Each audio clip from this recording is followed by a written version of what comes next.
Done? Tick-tock, what walks? Nothing.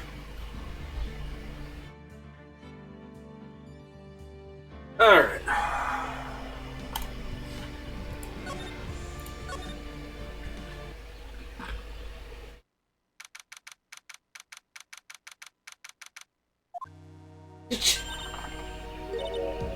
Her. Oh, yeah. She was asleep on the couch. Morning. Oh, are you by yourself? Ah. Oh, it didn't pop up yet, did it? It should pop up right now.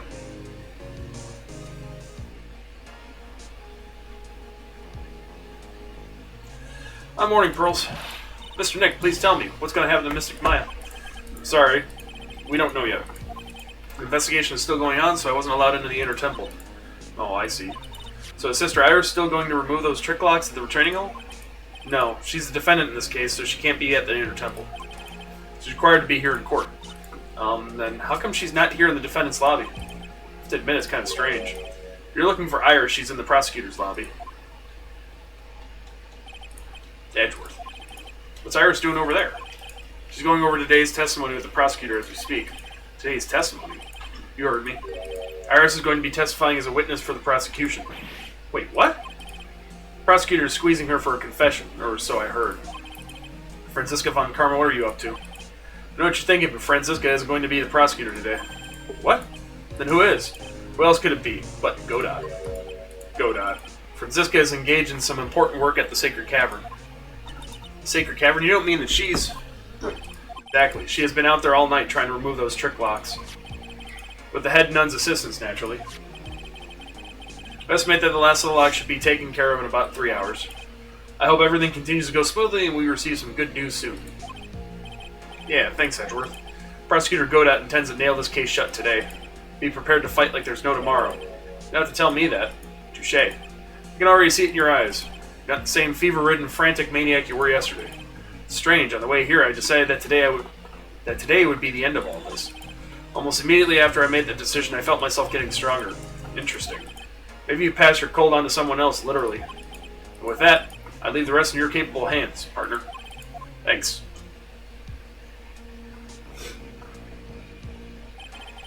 Still don't have answers for most of the riddles plaguing this case. Oh, sorry, I gotta speed that up a little. There we are.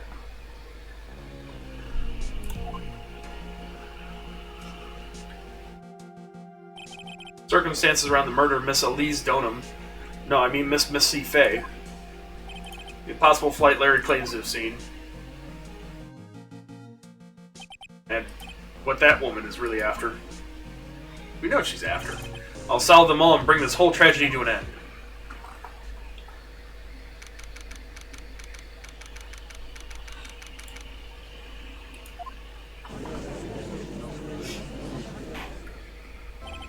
Court is now in session for the trial of Iris of the Hazakura Temple. Your Honor? What are you... Who? Me? Well, my little brother came to visit me in my chambers earlier this morning. All of a sudden, in the blink of an eye, he developed a scorching fever and fainted. Therefore, I'll be standing in for him. I see, Your Honor. Hey, Susan. Hey, Susan!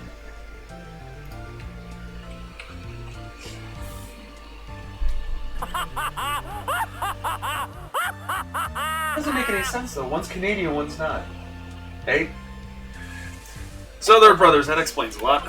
My poor brother, he looked a bit pale, not to mention sad that he couldn't be here. Oh, great. It's impossible to predict what the future has in store for any of us. This is precisely why people feel the need to judge the past. We of the court have been charged with the solemn duty of passing such judgment. Well said, Mr. Godot.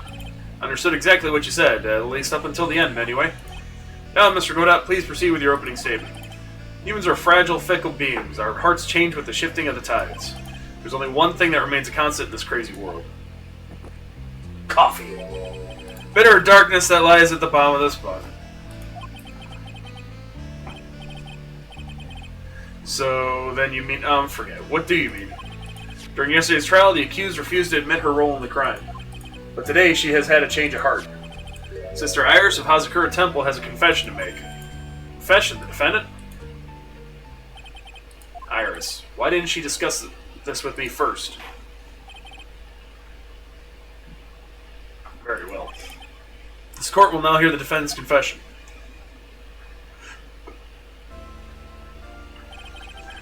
Upon meeting a beautiful lady, always ask for her name and profession. That's one of my rules. My name is Iris. I am but a simple nun undergoing training at the Hazakura Temple. Witness, is there something that you want to confess to? Yes. But first, I want to apologize to Mr. Wright. I can't continue lying to everyone anymore. It's alright. What is it? Mr. Wright, I have to admit that I did play a part in this terrible incident. Are you actually confessing? Are you saying that you were the one who murdered Miss Elise Donham? No, I'm not, Your Honor. But I dealt with the cover-up after the murder took place. After her spirit left, I took the lifeless shell of Mystic Elise, carried it to the Hazakura Temple courtyard where I desecrated it. What? Order in the court. Order. Witness, are you saying that you were an accomplice to the murder? Yes, that's correct. What? 3 minutes in court and I'm already covered in a cold sweat. Oh boy. Ah! Everyone on the planet is an accomplice to something. Just happens to be that in this case, it's to murder. Isn't that right, Mr. Trite? Heard that, Godot. So this is the confession they were conferring about. Pains me to say this, but it looks like Iris' testimony was all a lie. Iris' testimony crumpled up and shoved into a pocket. Now, little lady, if you don't mind, I've got a question for you. Whose crime were you trying to cover up by your actions? Iris is covering for someone. Oh, now I'm definitely up the creek without a paddle or a life jacket. I've been in Hazakura Temple ever since I was a little girl. Hazakura Temple is run by one of the branch families of the Kurain tradition. One of our missions is to protect the main family. I'm sorry, but main family? Yes, and that's why I would dirty myself, if need be, to protect her. The daughter of the master of the Kurain channeling technique, Mystic Maya Fey. Huh?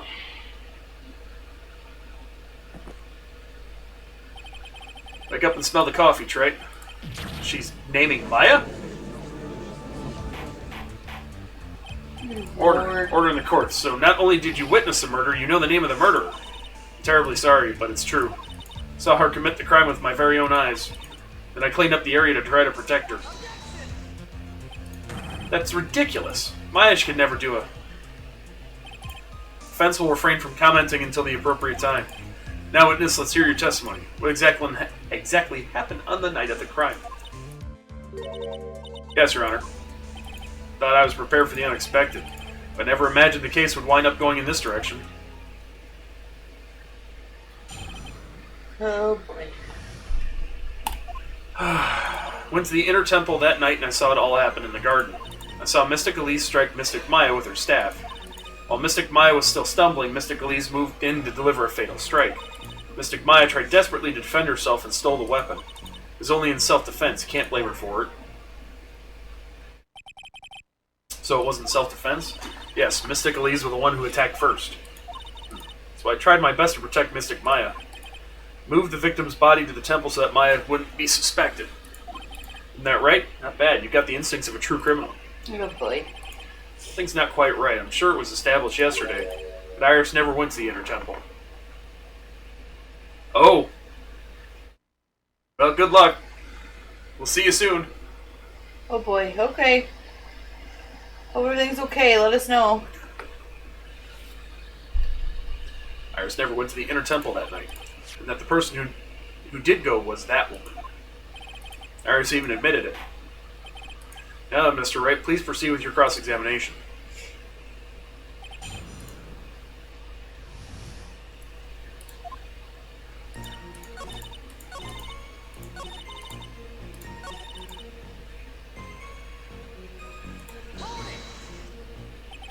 She moved in to deliver a fatal strike? Yes, I'm sure of it. She threw down her staff and reached into her robe for a weapon. Wait a minute. What was this weapon? It was some kind of dagger. A dagger, huh? Elise Donham tried to stab her with this weapon? To kill Miss Fey? Yes, exactly. Ha! You look like I did after I mistakenly took a swig of Worcestershire sauce. Worcestershire sauce. Worcestershire. You have a problem with the testimony we're hearing from your client, Laura Boy? Do I have a problem with Iris' testimony? Your Honor, I have a small problem with the witness's testimony. You do? But this witness is your own client. Yes, well, nevertheless. That's fine. Witness, let's add your last statement to the testimony. Yes, sir. Hey, just a moment. It's my job to say that. Listen, Gramps, I won't say it again. Final judgment will be rendered by me. What? Fucking Godot. Okay, now, let's continue. This guy.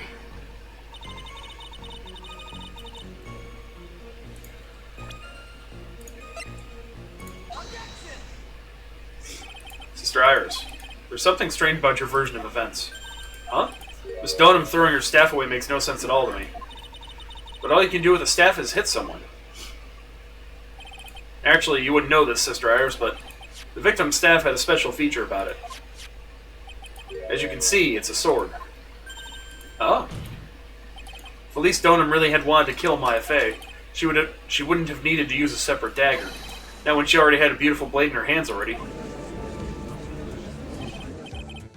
Well, Sister Iris, what do you have to say?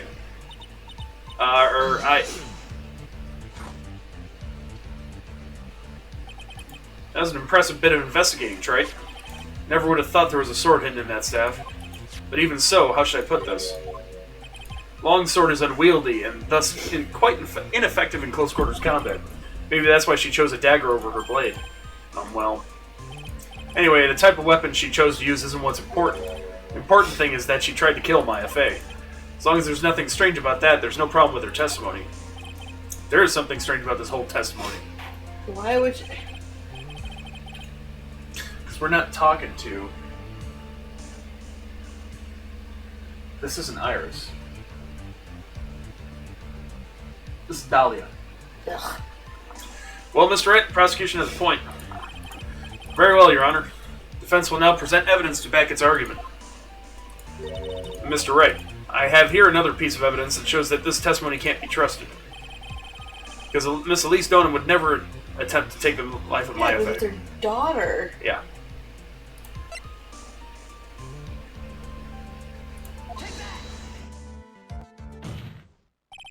Elise Donham would never have attacked Maya Fey. How can you be so sure? Because the victim's real name was not Elise Donham. Her real name was Misty Fey. Fey? Ah! No! Not Mystic Misty Fey. Who is this Misty Fey? Is she related to? Misty Fey is a master of the Kurain channeling technique. She's also mother of Maya Fey. Are you serious? Is it really true, Mr. Wright? Was Elise Donham actually the great mystic Misty? There's no doubt about it. Looks like Iris had no idea. Can hardly believe it. The idea that she would try to kill her only daughter, one she hadn't seen in 17 years. Perhaps the prosecution can offer some explanation for why she would do such a thing. Urgh.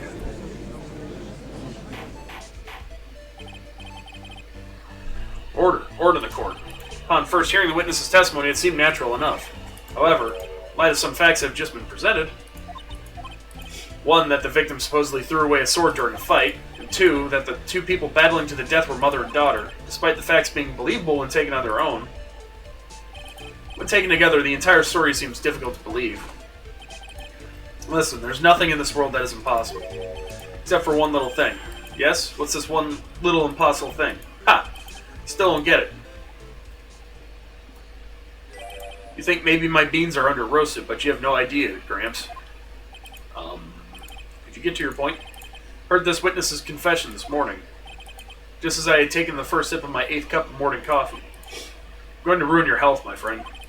Anyway, after hearing this woman's confession, I had a detective who loves to investigate sent to the scene of the crime. And he discovered this little beauty. Is that the dagger the witness testified to seeing? Obviously, Your Honor. But do you not notice something else? Now that you mention it, if you look closely, there appears to be blood on it. Where'd you find that? I didn't see that when I investigated the crime scene. You investigate the pine tree at the crime scene? Huh? Pine tree? The dagger was stuck in the backside of the pine tree when the last blow was struck, ending the violent battle between the two women. This little baby was thrown in the direction of the back of the pine tree, which means the blood on this dagger belongs to the victim, correct? Ha! Were you even listening, old man? I first heard this confession this morning, just as I had taken the first sip of my 13th cup of morning coffee. Didn't you just say it was your 8th just a few minutes ago? Didn't have enough time to get the blood analyzed on such short notice. In any case, the court will accept the dagger as evidence. Furthermore, I order that a blood test be performed on it immediately. This is my sweetheart. Make sure you treat her right. Bailiff, get this piece of evidence to the crime lab for testing immediately.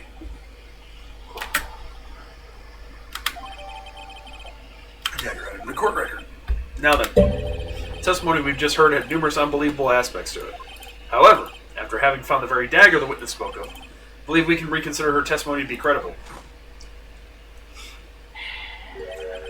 Cute girls never lie, ever. My friend. In any case, witness, if you could please testify again to this court. About what, Your Honor? About the incident you saw, the battle between the two women. Yes, Your Honor.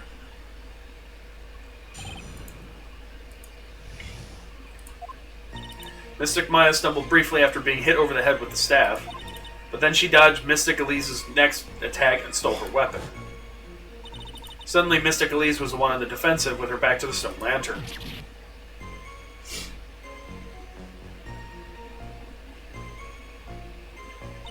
That's when Mystic Maya stabbed Mystic Elise. Mystic Elise managed to fling the knife away, but then she collapsed. That doesn't make sense. It's a very heartbreaking story. She got stabbed in the back, not the front. I don't know if there were any bad feelings between them, but it had been 17 years since Mystic Misty's disappearance. Perhaps they simply didn't recognize each other anymore. That seems reasonable. Now then, Mr. Wright, proceed with your cross-examination.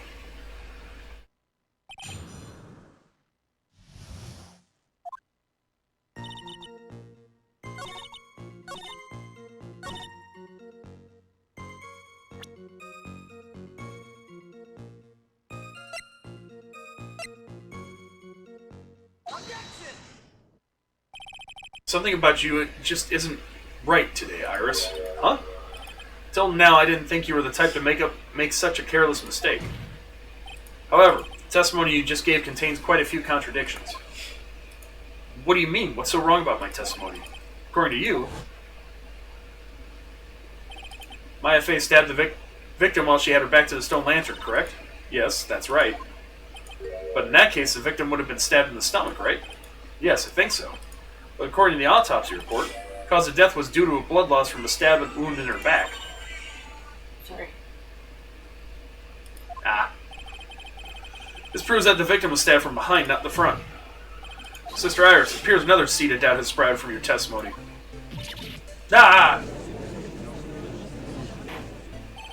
What? What is the meaning of this, Mr. Wright? Simple. People are like books. We've all got a front and a back. You get my drift? Is that all you have to say? I can also say that darkness loves to play with the human mind. Could you please knock it off with the cheesy proverbs and illogical metaphors already? Point is, too much of this testimony just doesn't make sense. Throwing away a useful staff, the people fighting being mother and daughter, and now she falsely claims the victim was stabbed in the stomach. There certainly are some inconsistencies. Well, Iris, how about it? Well, it's just... You ask me, you're just being too naive about the whole thing. What do you mean?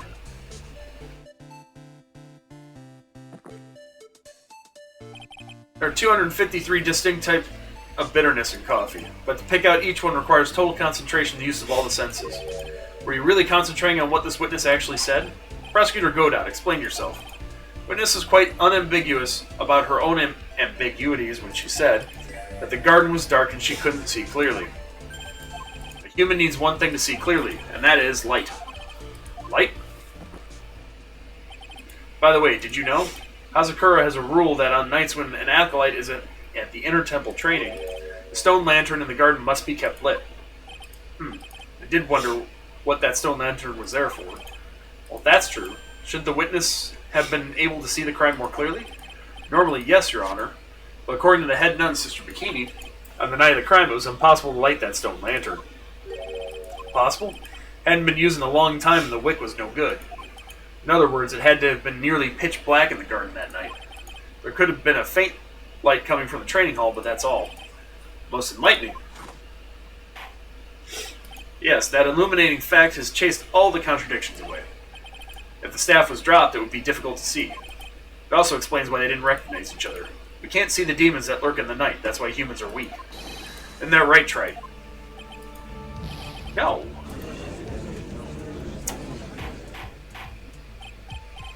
Order, order, order. Here, Your Honor, let me present the stone lantern into evidence. Maybe it will rekindle the flame of truth in your mind. Stone lantern added to the court record. Why is the judge just sitting there with that look on his face? What's wrong, Your Honor? Was that flame too hot? This lantern, there's something written on it. What? It's written in blood. Ooh boy. So the judge didn't know about that yet.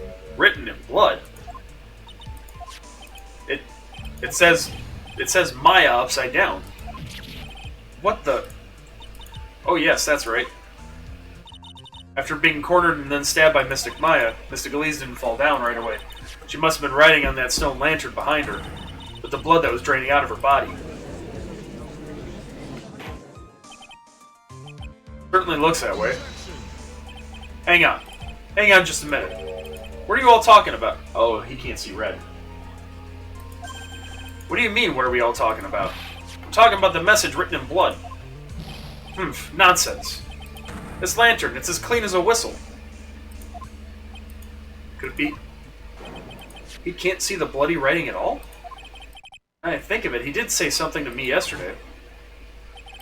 My eyesight is pretty messed up. Even with these huge goggles on my head, I still can't see everything. So that's what he meant by that. In any case, this is obviously an important clue.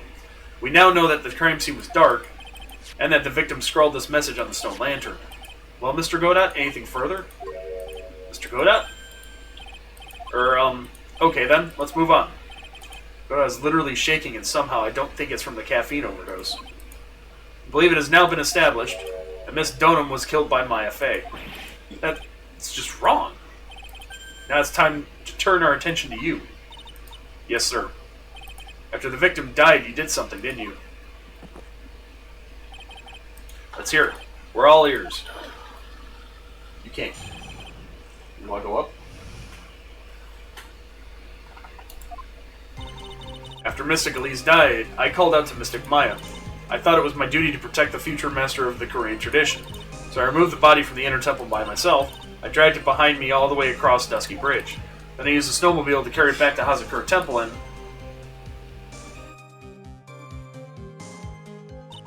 I used a Shishido to alter the way the wound looked.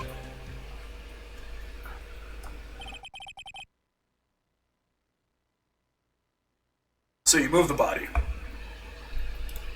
Yes. I was raised at Hazakura Temple. I owe a great deal of thanks to the Fey clan. But even so, I never imagined that Elise Donham was actually Misty Fey. I've committed a terrible sin. Terrible trick of fate.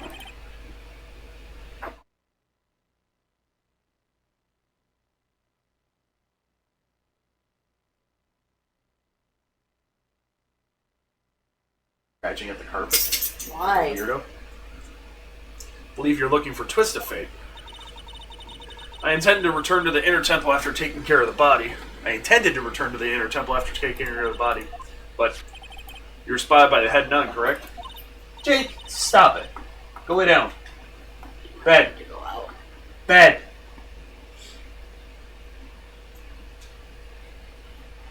No, he's just scratching at the floor. You might need to go out. How's that an indication of needing to go out? Well, he's up and moving around. Like, he'll be fine. Anyways, yes, and that's why I couldn't go back. Your story makes sense, I suppose. Mr. Wright, go ahead with your cross-examination. Yes, Your Honor.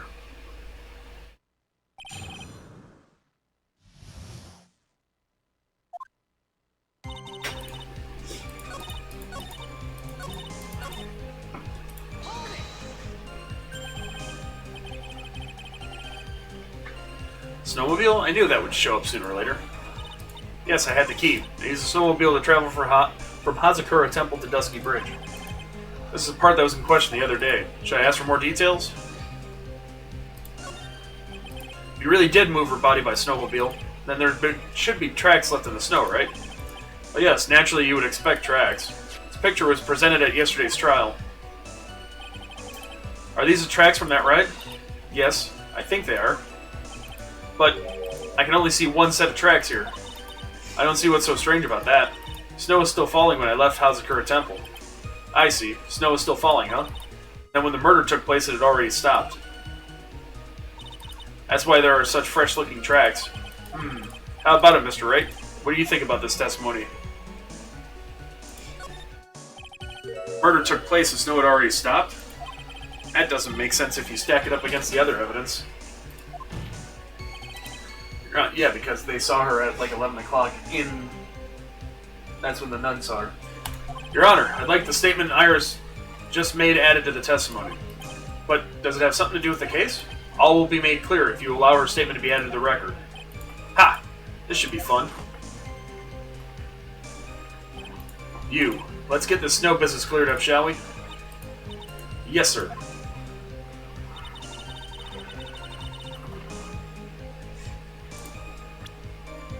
Oh, hold on.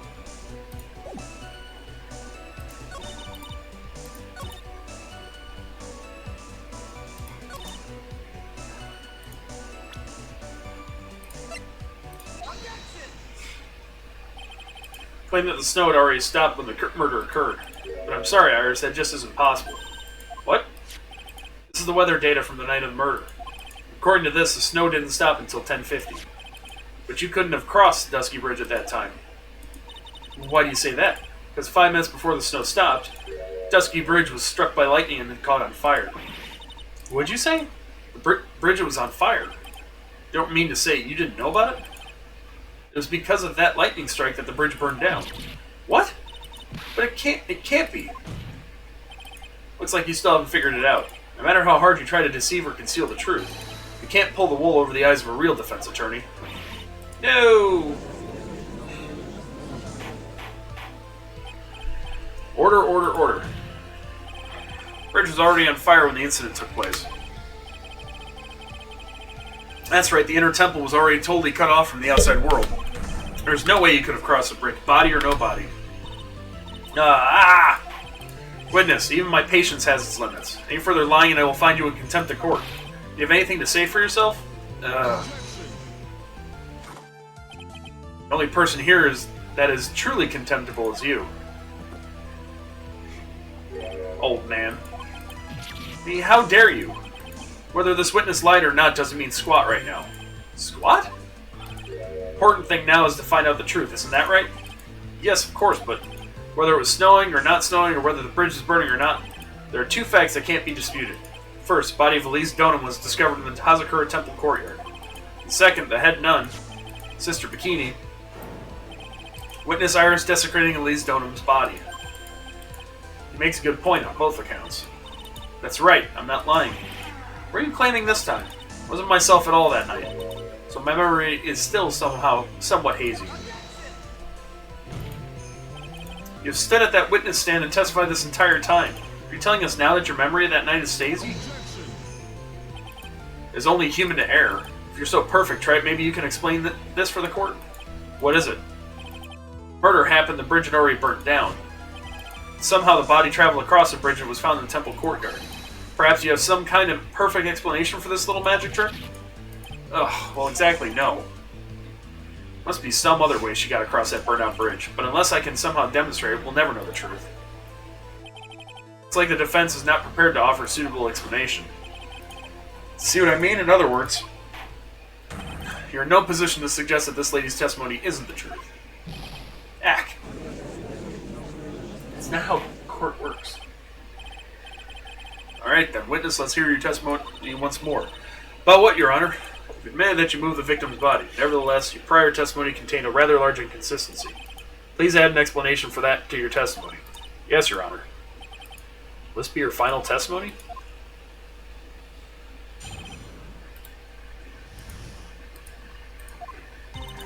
Other than walking over the bridge, there's no way to move the body, so I must have just gotten confused, I guess. Was the snow still falling or had it stopped? Does it really matter that much? Or are you saying that there is a way to cross a burning bridge? So it's just a misunderstanding, I see. This is a photograph of Dusky Bridge after it burned down from the lightning blast. It's taken on the morning after the incident. It certainly was burned to a crisp, and one of the suspension wires even snapped. It's amazing the whole bridge didn't fall.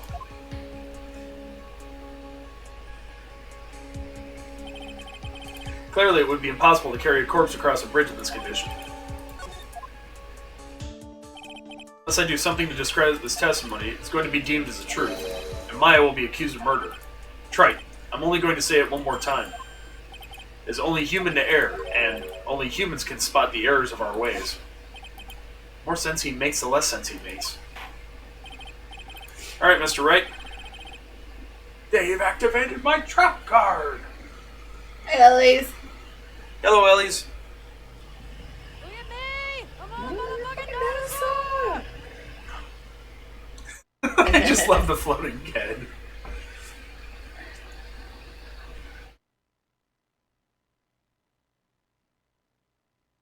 Anyways. Alright, Mr. Wright. Please begin your final cross-examination. Hello!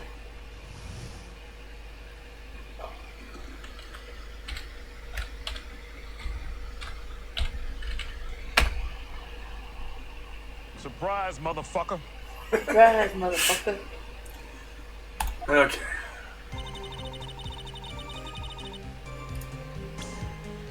Oh boy, I can't believe I'm doing this.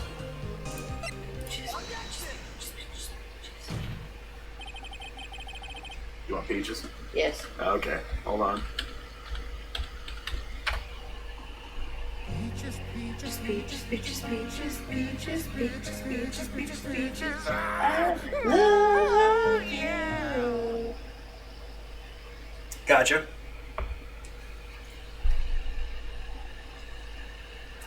Dead body flying over a bridge. I wouldn't exactly rule out the possibility. Woohoo! Woohoo. What? Ha! Saying it's possible? Don't make me laugh. The only thing that's possible about your claim is that it's been pulled out of thin air. I don't know about that. In any case, we have a witness who did see it happen. Preposterous. Who is it? Who is this witness? Can't chicken out here. I gotta keep on the attack and go, go, go. Miss Elise Donham's brilliant and highly gifted apprentice, Laurice Donham. Brilliant. Highly gifted apprentice? Remember what he said in his testimony. That night he was at the Mountain Shack Heavenly Hall. And that's when he witnessed the event. I think you've all seen this sketch before. Exact drawing of what he witnessed that night. Are you serious? Today is not April Fool's Day, is it? Mr. Wright, are you seriously claiming that the victim flew through the air? And you're using this pathetic scribble to support your argument? Uh-oh. The judge looks like he's about to blow a gasket. Doing alright. Tired. Yeah, very tired. Ha! Well, Trite, there's nowhere for you How to are hide you? now. Other than looking like it was drawn by a 6-year-old, does this sketch prove anything? Yes, I'm pretty sure it does, and I'm going to prove it. Listen, I know your tricks. You're trying to turn this whole thing upside down. If you're so eager to turn this case upside down, why not start with this sketch? Oh, he's helping us.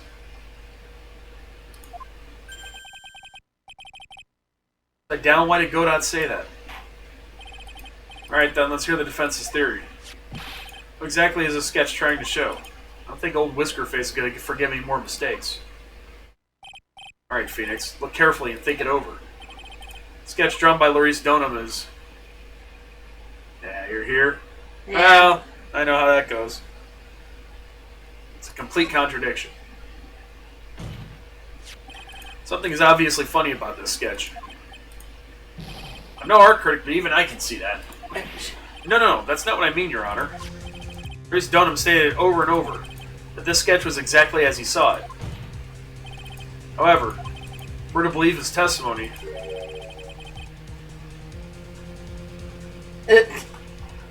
I know how that goes. yeah. And the sketch contradicts reality as we know it. Contradicts reality. Ha! This is getting interesting. Looks like you're back to that finger pointing thing again. Okay, Trey. So it exactly contradicts...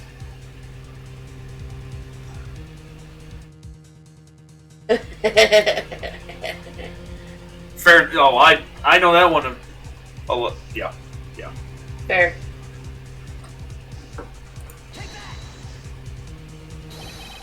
It's this wire connected to the bridge. The wire? Ha! Is that the thing that really contradicts reality? It is indeed. It shows the reality it supposedly conflicts with.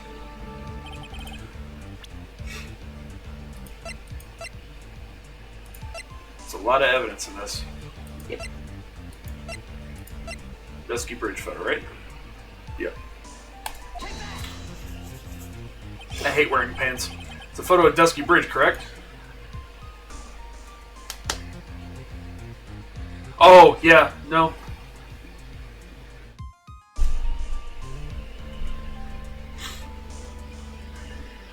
Nope. Yeah. And you don't want to do nothing. Yes, now compare the sketch and the photo for a minute. In the sketch, the wires appear to be above the guard wires. Free the Nile!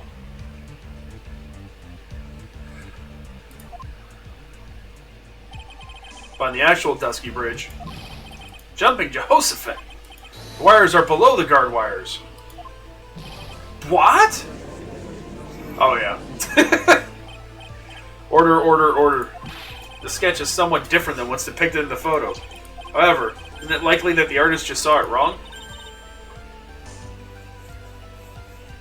Yeah. Or perhaps he just drew it wrong. Either way, it sounds like you're just wrong. To someone like Larice, I admit a mistake is a definite possibility. But then that begs the question. Why did he make a mistake? What was the reason? Are you saying you know the answer to that? Listen, think back, alright? Remember what Larice was doing when he witnessed this event. He was at Heavenly Hall waiting for a lover that was never going to come. He waited and waited, and finally he laid down. But then, lightning shoots from the sky and sets the bridge aflame. Now ponder what sort of position Larice must have been in at the time. He was lying on his back, which is why he remembered the scene the way he did. He was lying on his back? I can't see how it relates. But it does, Your Honor. That is the reason why the wires in the sketch go up instead of down. Ah! Ugh. No way. Larice Donham witnessed the event while he was lying on his back face up. In other words, the scene that he saw is actually upside down.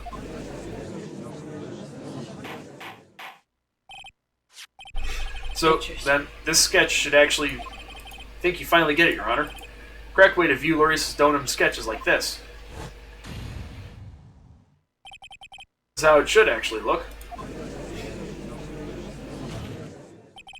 The victim's body wasn't flying above the bridge. It was actually swinging below. That's right. Just like a pendulum. Ridiculous! Order! Of all the things to say, a pendulum? The bridge was burning to a crisp, there was no way to get across it. But if the body had been found at the inner temple, it would have caused problems. This is where the criminal decided to take a gamble.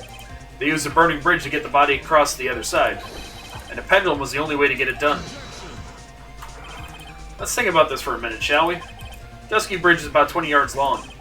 It means it's about that far from the inner temple to the opposite cliff. Yes, it sounds right.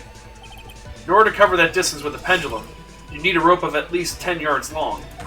To get a rope that long, you'd have to plan ahead.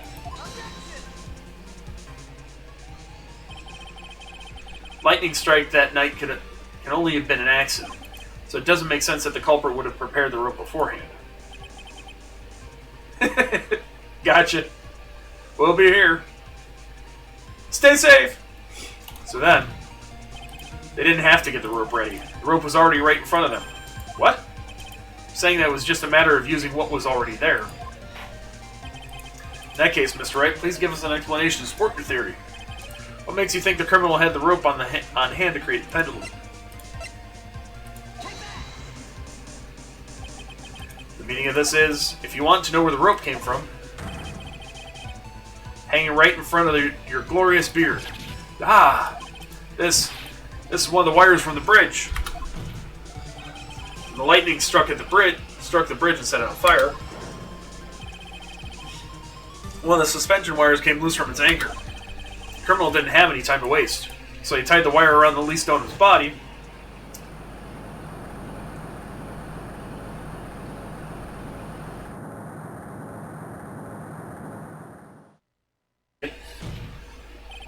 Because there was simply no other way to move the body. Ah! Theory.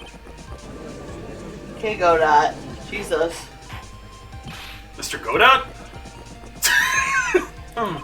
Seems that Mr. Godot is more focused on his coffee than answering my question.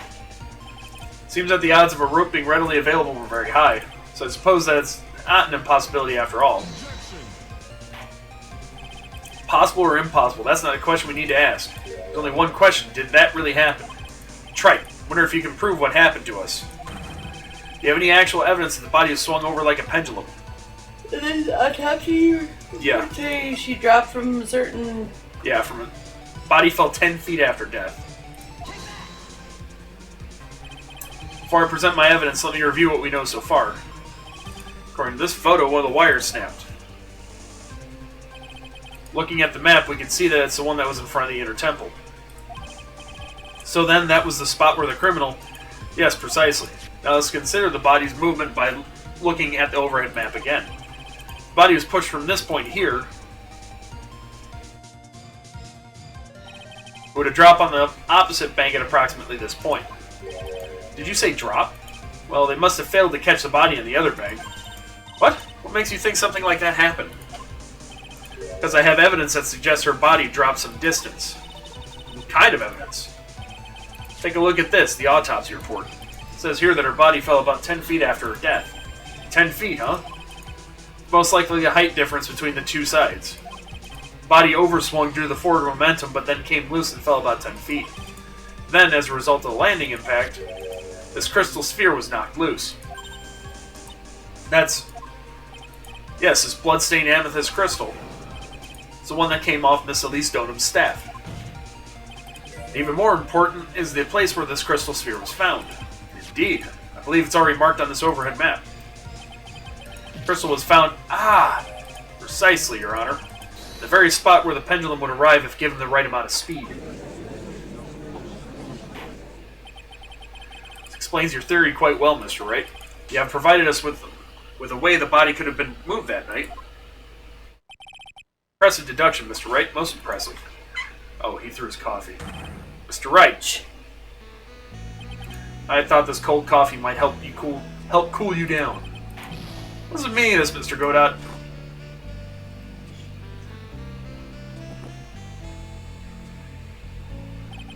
That was a dark and bitter guess that you made, Trite.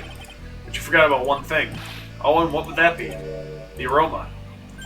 Huh? Coffee's most reliable accomplice is its deep and profound aroma. The rest of the court doesn't speak Coffinese. Can you elaborate a bit more? The criminal had sent the body to the other side, like you say. Then naturally, there must have been an accomplice lying in wait to catch it. An accomplice? The criminal wasn't able to cross Dusky Bridge. So who collected the body? What do you have to say about that, Trite? Mr. Godot is correct. This can't be the work of a single person. Well, Mr. Wright, you know what you must do. Yes, Your Honor. The body couldn't have made it to Hazakura Temple without an accomplice. Very well then, if you please, Mr. Wright. Who was the person that received the body on the Hazakura... Oh, I know. The Iris. Can only be you, Sister Iris. Huh? But I don't see why you're so surprised. The only way to transport the body from Dusky Bridge is by snowmobile. But with her bad back, Sister Bikini could never pick up a body like that. You're the only one that could have managed it. Right. Are you even listening to the witness's testimony? On the night of the crime, this little cutie pie was on cleanup duty in the Inner Temple Garden after the mother-daughter bloodbath. Haven't forgotten, but have you, Mr. Godot? This witness was also seen at Hazakura Temple, desecrating the corpse of the victim. Strange indeed. It's almost as if, on that night, the defendant was in two different places at the same time. Sister Iris, let me ask you something. Why didn't you mention it when you first gave your testimony? Mention what? Pendulum, of course. Using this sketch drawn by an eyewitness, I've established how the body was moved using the burnt-out bridge, which means it's now a fact that this occurred, something you should have already known. No! I had no idea. I didn't know anything about a pendulum. The body couldn't have been passed along to the other side without your help, so you should have known about it. In fact, it'd be impossible for you to be clueless about this whole thing. Unless you're not really Iris to begin with. What? How can you say that, Mr. Wright? What kind of nonsense is this? You're saying this witness is an Iris of Hazakura Temple? Are you serious, Trey? You mean this woman is... There's no one beside Iris that could have received the corpse that night. Now I get it. Now I know why I've been sick to my stomach this whole trial. Why her whole demeanor changed so suddenly from yesterday, and why she's trying to pin this murder on Maya. The woman that's standing there at the witness stand. Her real name is...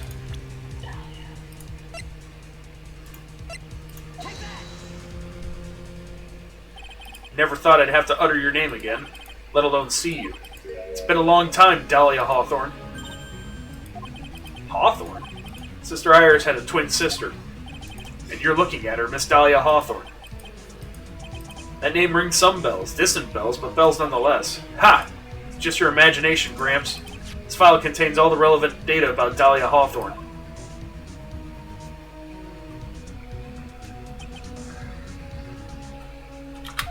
Oh yes, I remember now that case 5 years ago. My name is Dahlia Hawthorne. I just wanted to say it's an honor for me to be here in your noble presence. The honor's all mine. No, the honor's all mine. Peck-a-weasel.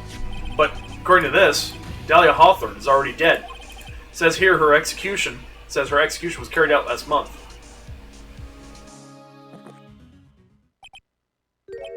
So what? Death has no meaning in this courtroom. What? Channeling. Order. Wait a moment. How can you... My sister, she's already dead. What kind of... You of all people should already understand, after all. The blood of the master of Kurain channeling technique flows within that body. Kurain channeling technique? Now, where have I heard that? That's right, you're not Dahlia Hawthorne herself. You're the spirit of Dahlia, currently inhabiting the body of a spirit medium. What an exciting story. Exciting, but quite impossible. You're asking us to buy that Dahlia Hawthorne just happened to be channeled by someone, on the very night of the murder, to a temple where her twin sister Iris was? Well, if you're going to put things that way, then yes. You're supposed to believe a coincidence just like that just happens? Naturally, it was no coincidence. The whole thing was part of a plan from the very beginning. It's all written here in these instructions. Ah, what's that? These instructions were written by your mother, Morgan Fay. Part of the plan called for Dahlia Hawthorne to be channeled. That night, there were 2 irises at Hazakura Temple. 2 of them? Even the time of the channeling was planned out. As soon as you hear the lights out bell, in other words, 10 p.m. However, Iris was seen before dinner time. That means the Iris that was at dinner was the real Iris. And the Iris who gave me this hood in the main hall was also the real Iris. Meaning that the Iris Sister Bikini saw at the inner temple was someone else dressed as her, namely one Dahlia Hawthorne. You even know what you're saying, Trey? This whole channeling the spirit of Dahlia Hawthorne business. Yes, it's true that you found plans that talk about it. However, there's one thing that's perfectly clear.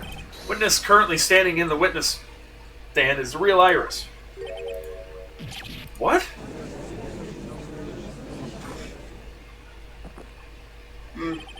Calm down and remember what you know about the night of the crime. After meeting Sister Bikini, the Dahlia Hawthorne that had been channeled would have been stranded at the inner temple due to the lightning strike.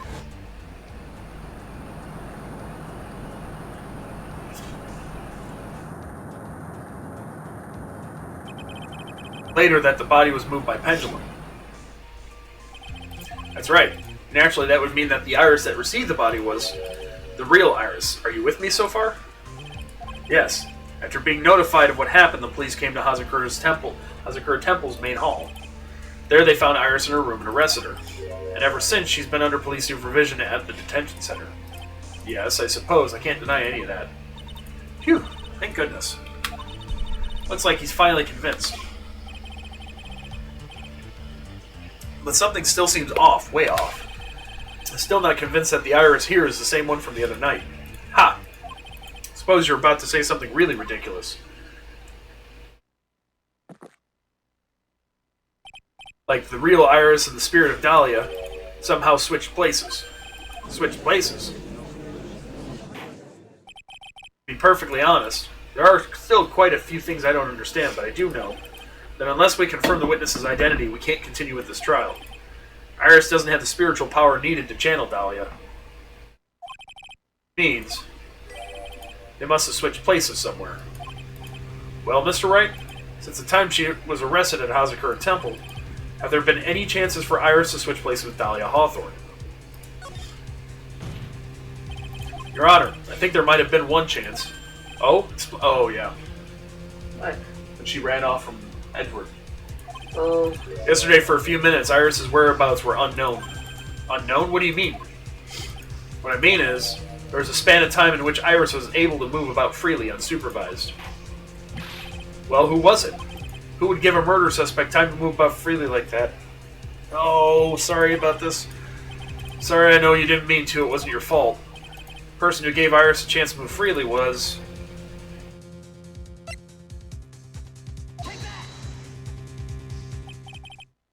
This is Mr. Edgeworth, isn't it? Your Honor, there was a fairly large earthquake yesterday, was there not? An earthquake? Earthquake! Oh my goodness! The Inner Temple is kind of tremor-like.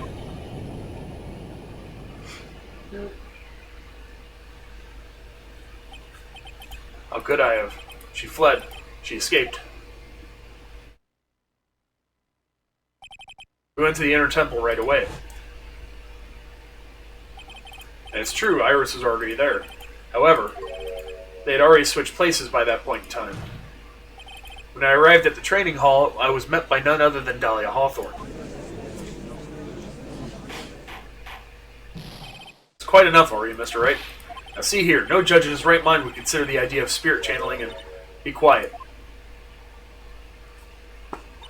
It's her. It's been a long time, Mr. Judge. That voice. Guess I'll have to ask again. Upon meeting a beautiful lady, always ask for a name and profession. It's one of my rules. Dahlia Hawthorne. My current profession, permanently retired. Ha! So you're not going to bother hiding your identity anymore, huh? Why should I? After all, I'm dead. There's really nothing you can do to punish me. What is going on here? Dahlia Hawthorne. Never thought we'd meet again, and I never thought we'd meet like this. But this time I'll end it, for her and for myself.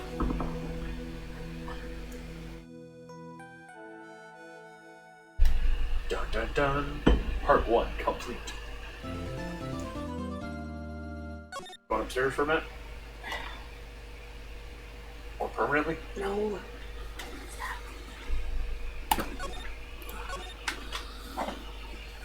BRB. Let's see.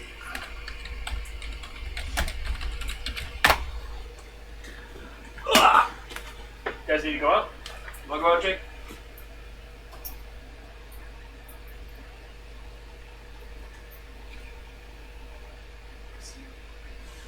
You go out, girl? No? Okay. I'll cover your head. But go. Be right back.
Now, let's continue where we left off, shall we? Well, witness? Yes, how can I help you, Mr. Judge? Well, it seems that if we're to learn the truth, we'll need to hear your testimony. I have no problem with that. But when you see what I have, sometimes the truth is better left unknown. In any case, let's hear your testimony. Tell us about the plan that was carried out that night.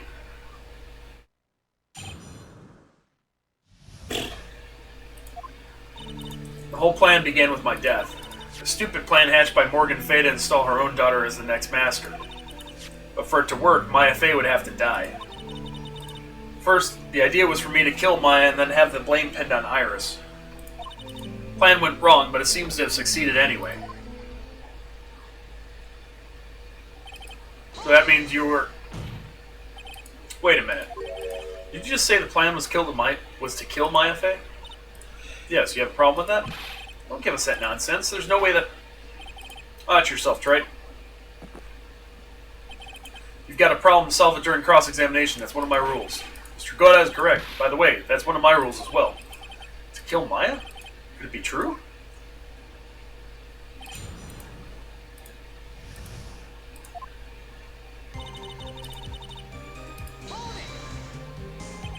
You were executed last month, correct? Yes, I was hanged. It wasn't exactly pleasant. How'd you manage to discuss the plan? When did you talk with Morgan Fay? Last year, she was transferred to the same detention center as me.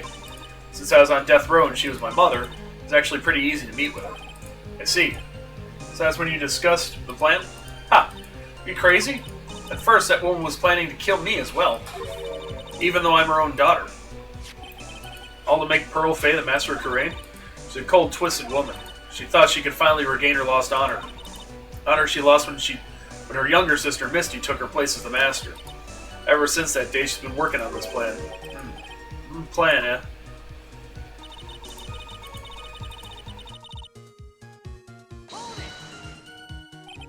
Talking about Pearl Fay, is that correct? Yes, though at first she had high hopes for the two of us. You and your twin sister, Iris? That's correct. Fortunately, neither of us had much spiritual power. That's why we were abandoned by her, along with our father. Abandoned? The only person I ever really cared about in life was myself. My sister was a nuisance, so I convinced my father to leave her at an old temple. You mean Iris? Yes, my father remarried a woman who also had a daughter. The less children you have, the more money there is to go around, right? And on top of that, my father had absolutely no interest in children in general. How horrible. Really horrible one was that woman, that bitter, vengeful woman. It's her stubbornness that gave birth to that child, Pearl Fay. She was born with an abundance of spiritual power, unfortunately for her. Morgan Fay heaped all her broken hopes and dreams onto that poor child's back. All because of her pathetic dreams of having her bloodline become the main family. Plug it in. It's all wrapped around down there.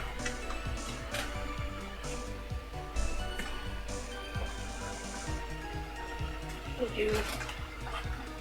See, give me a minute. Just don't move.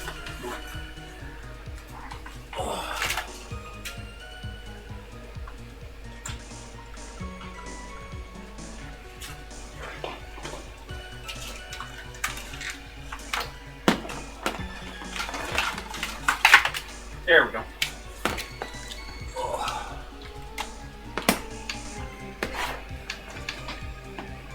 Okay. All because her pathetic dreams of having her bloodline become the main family.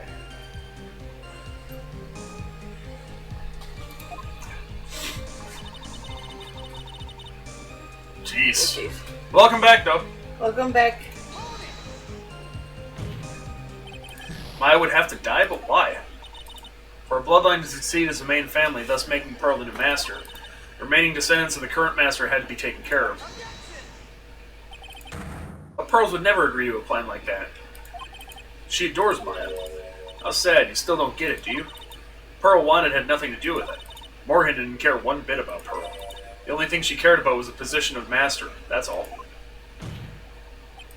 That's ridiculous. She's willing to sacrifice anything and anyone to achieve her goal.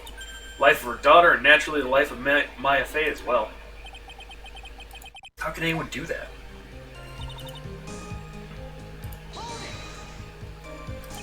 You? You were going to kill Maya? Pearl didn't need to know anything about it. All she had to do was follow the instructions in the letter and channel me. Then I would have simply used her body and finished the job. In any case, I'm already dead and there's nothing any of you can do to me. So the plan was to blame the crime on your younger twin, on Sister Iris of Hazakura Temple. She and I look absolutely identical. No one can tell us apart. If someone were to witness me killing Maya, naturally they would think it was Iris that had done it. And the witness in this case was the head nun, Sister Bikini. Never would have guessed she was going to return to Hazakura Temple that night, but she wound up seeing Iris' crime anyway. Why did you want to pin the murder on Iris in the first place? She's your twin sister, isn't she? Twin sister? Don't make me laugh. She's nothing but a backstabber. I couldn't care less about her. Jeez. Yeah, because she screwed up the heist. Backstabber? You just don't understand. You never will. Anyway.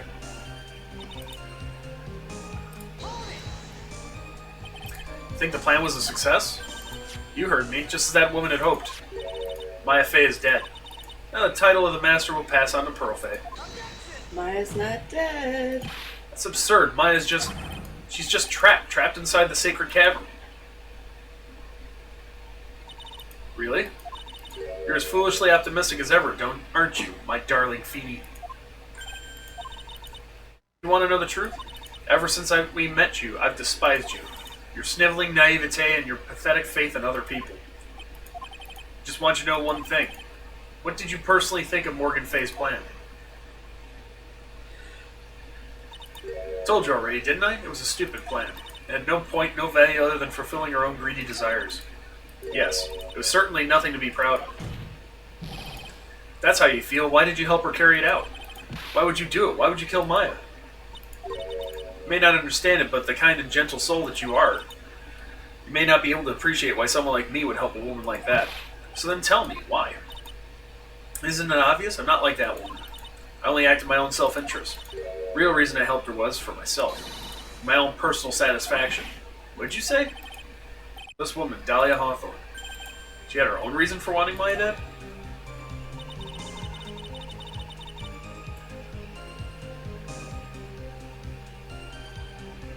No. Doesn't know what your goal was.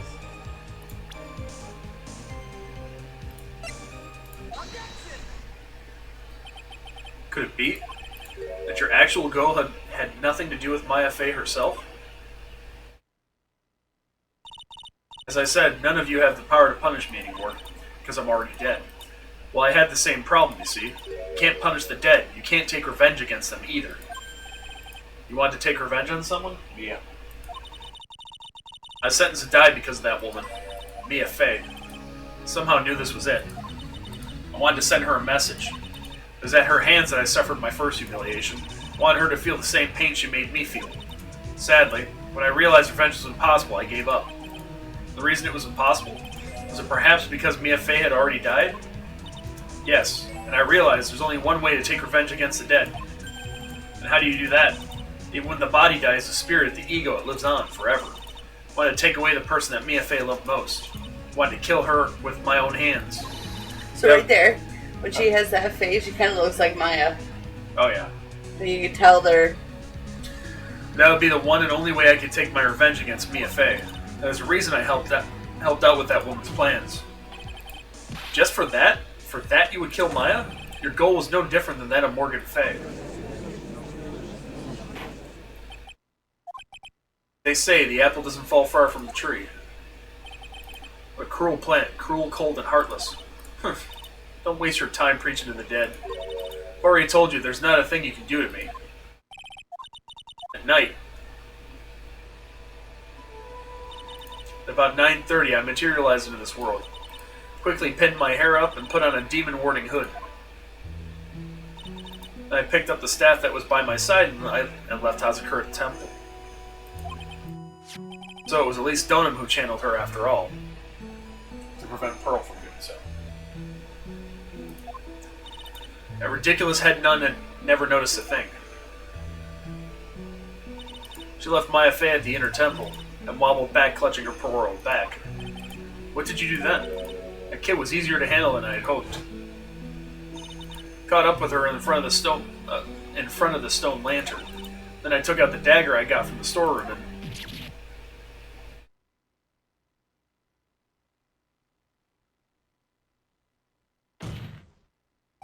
So then you're No, saying... Huh? Saying you stabbed I think Maya. I get it. Strange, but I don't have a clear memory of what happened after that. At least was channeling Maya. Maybe. I don't know. This is a mess. Yeah. What does that mean? No clear memory. I don't know. I think I was stabbed. You were stabbed? At the last minute, Maya Fey must have stabbed me. I'm sure of it. It's not like her at all. Maya wouldn't stab a French fry with a plastic fork. Anyway, I suddenly lost consciousness. But before I did, I scrawled her name on the lantern. Just as I was passing out, I wrote Maya behind my back. I hoped it would cast suspicion on her. At least she was thinking of that until the bitter end. That's where my memory temporarily stops. It stops? Don't have any memory of actually killing Maya Fey with my own 2 hands. My very last memory was Maya's terror-filled eyes. When I woke up after that, I was in the sacred cavern surrounded by darkness.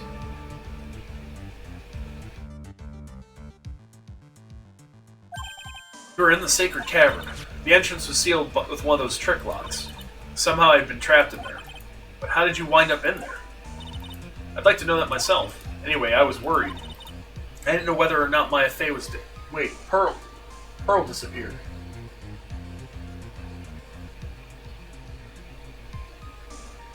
And she was on the other side. Oh, I'm so confused. Yep. I didn't know whether or not Maya Fey was dead, and I swore I wouldn't return to the underworld until I knew I had killed her myself. For a ghost, you're one tough cookie. Wanted to get out of there and make sure she was dead. But I couldn't do it. I couldn't get out. Trick lock stopped you, huh? I didn't know how to remove it. So then you're saying you're actually confined against your will inside the sacred cavern? Yes, I wanted to get rid of that annoying lock as soon as possible. But it wasn't easy. I kept getting interrupted while I was working on it. Interrupted? It was early in the morning, but someone came into the training hall. What? Who? Could it have been Maya? Thought the same thing, but I couldn't see. Why not? If someone had spotted me, I would have lost my chance to take revenge. So I made sure to hide myself well at the back of the sacred cavern. That morning, only 2 people could have gone into the training hall. Maya and Pearls. Pearls went there to cover the hanging scroll in gravy. Still, I finally managed to remove the lock, but I was too late. What do you mean by that? The flies had already started to gather. The bridge had been fixed and the police had started their investigation, correct? Naturally, I couldn't get out. So instead, I returned to the cavern and put the lock back on myself. Realized I couldn't get a chance to see Maya's corpse as I had hoped. But just then, Lady Luck showed up. Lady Luck? After that big earthquake, she showed up all by herself. The real Iris? She said she'd come to make sure the sacred cavern was alright, stupid girl.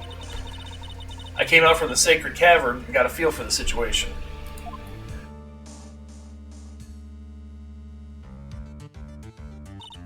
I locked her away in my place.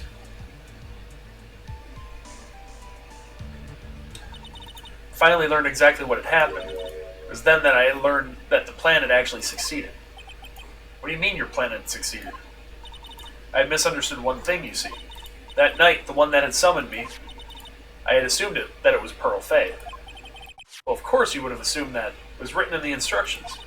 But I was wrong. The person that had actually called my spirit back was Misty Fey, the picture book author. What? Well, that's really the only possibility, isn't it? After I lost consciousness in the garden, it was her body that was left lying there. Maya Fey, I wasn't able to kill her with my own hands after all. But even so, I made her commit the most vile sin a human can commit. That is, matricide. The sin of killing her own mother. Ugh, no way. Order in the court. What is the meaning of this? It's true that I was the one who attacked Maya Fey, but even so, the murderer who actually snuffed out Misty Fey's life was none other than your darling little Maya. Ridiculous, that's nonsense. Are you sure about that? Just think about it. There's even evidence supporting these facts, isn't there? What? What do you mean? What is this so-called evidence? The fact that Maya Fey has disappeared is evidence enough, isn't it? Huh? The idea that she's still in the Sacred Cavern is just ridiculous. She wasn't able to escape from the Inner Temple, that much is obvious. In that case, there's only one place she could be. Where? Do I have to spell it out? The bottom of the Eagle River, where else? Eagle River? Maya Fey killed her long-lost mother. Can you imagine the guilt she must have felt when she realized that? That's why she threw herself into the Eagle River. Most bodies that wind up in there are lost forever.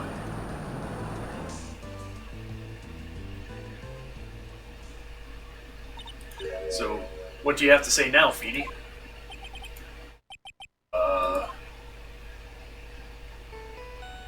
Yeah, really.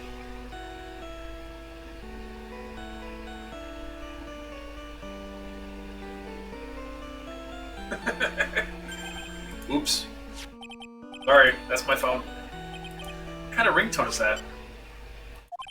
Put out here. Okay, thanks. Was it something important? They just finished removing the locks from the Sacred Cavern. That's great. What about Maya? There was a woman in the cave. Was it Maya Fey? It was the accused, Sister Iris.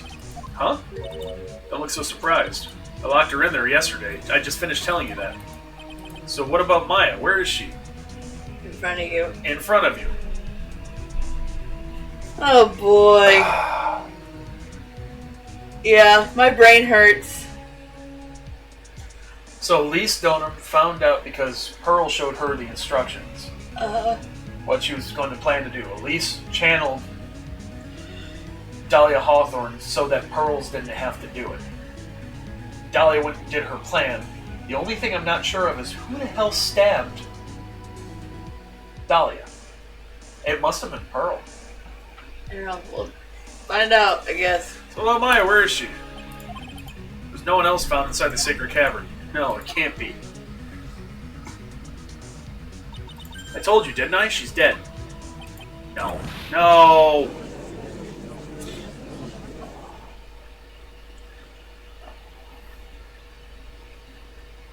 Helping at all? Sorta. Okay. Seems that this case has come to an end, a tragic end. Sadly, it appears the killer of Elise Donham, also known as Misty Fey, was her own daughter, Maya Fey. Overcome with guilt for what she had done, Maya Fey jumped to her death in the raging waters of the Eagle River. It can't be. Ah. No. Trite. Have you ever heard this one? No, we're pretty sure Maya's the one channeling Because she Dahlia woke up, right now. Because she woke up in the cave, the cavern. Yeah. She figured it was probably the safest place to put her. Anyway, I don't know. Once you eliminate the impossible, whatever remains must be the truth, no matter how improbable it may seem. What is that supposed to mean, Prosecutor Kodak? According to this witness, Maya Fey threw herself...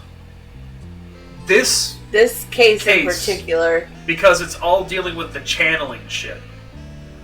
Maya Fey threw herself into the Eagle River. However, is that really the truth? Remember, this woman testified earlier that the bridge was already on fire when the murder was taking place in the garden. Which means if Maya had thrown herself into the river, it must have been from the inner temple side near the bridge. That's right, that's where she jumped from. But that's impossible. It's impossible to jump into the river from there. Because there's a giant ledge of rocks. Don't get your panties all twisted up, Trite. Just relax and think through the whole thing again. So it's impossible? Maya couldn't have thrown herself in the Eagle River? Well, Mr. Wright, Miss Hawthorne claims Miss Fey threw herself into the river from the inner temple side. Do you have any evidence that refutes this claim? No! Dang it! Go back. Stop that. Here we are. Gonna show him a picture of Misty Fey. It's impossible to jump in the Eagle River from the inner temple side. No one knows that better than this witness. What'd you say? 11 years ago, you jumped in the very same river. Let's take a look at this overhead map. You can see, below the cliff on the inner temple side is a big rock shelf. Oh! You're right. She wouldn't have reached the river if she had jumped off there. In other words, if she had jumped, we should be able to see her body in this photo. Ah. Ha! So you finally figured it out. No! Order. You're just playing with me. Maya Fey's body is at the bottom of the Eagle River. There's nowhere else she could possibly be hiding. It's Hawthorne. Have you ever heard this one before? Once you eliminate the impossible, whatever remains must be the truth. Yes, just a few minutes ago. Maya Fey wasn't inside the Sacred Cavern. We now know that she didn't throw herself in the Eagle River. Correct. That eliminates all the most likely possibilities. Now, although it seems improbable, there's only one other place she could be. What? What is this one possibility you're talking about? It's obviously a bluff. So where's her dead body? She's not dead. Finally, I think the pieces are falling into place. Normally, the living have no way to punish the dead. But I think there's a way to give Dahlia Hawthorne the ultimate punishment. Shall I tell you, Miss Hawthorne? Shall I tell you where Maya is this very instant? Maya is in this very courtroom. There's only one possibility left. Namely, she's right here in this very courtroom. What? Maya Fey is here? Say she's here in my courtroom? Yes. Dahlia Hawthorne, seem to recall that you said I had misunderstood one thing, you see. So what? Well, I think there's one more thing you misunderstood. What do you mean? Tell me something. At this very moment, who is channeling Dahlia Hawthorne? What? That's obvious. It's Pearl Fey, that pathetic little sniveling runt. Wrong. Pearl's tried, but she couldn't do it. Never failed at channeling someone. This is the first time it's happened. Is there any explanation for why you couldn't channel a spirit? Could happen if someone else is already channeling the same spirit. Someone called me before Pearl did, but who? Pearl's even tried again on the day after the crime, but she couldn't do it. What could that mean? I think the truth is becoming clearer to you right about now, am I correct? Ah. It was Pearls that channeled you. Someone who called you before she could.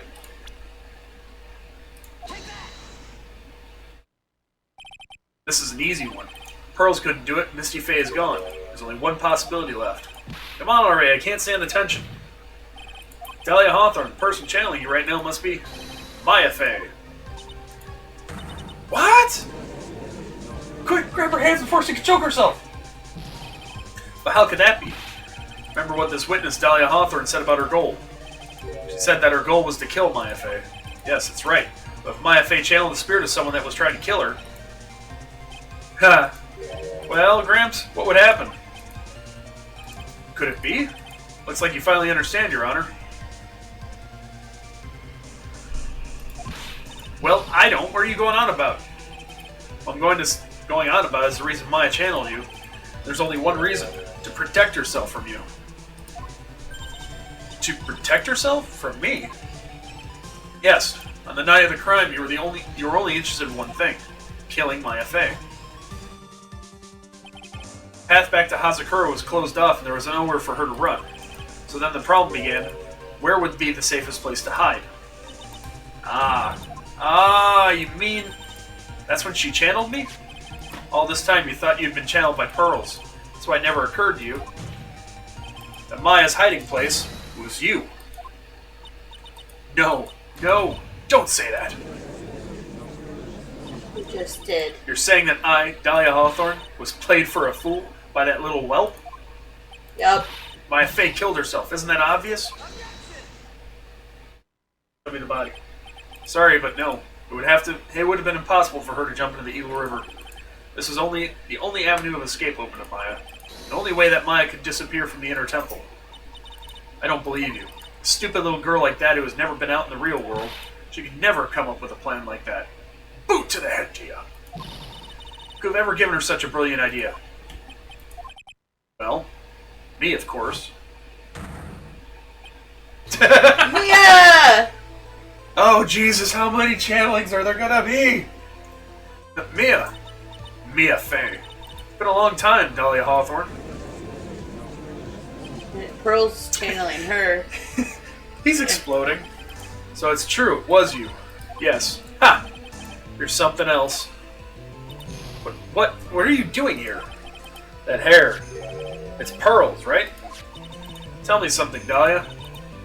I want you to think back to that night one more time. So Mia was Phoenix's mentor and Maya's older sister. Yeah, it's a lot. You just cornered Maya in the Inner Temple's guard. Oh, Mia stabbed Misty. Just And then, in the final moments of the fight, you lost consciousness.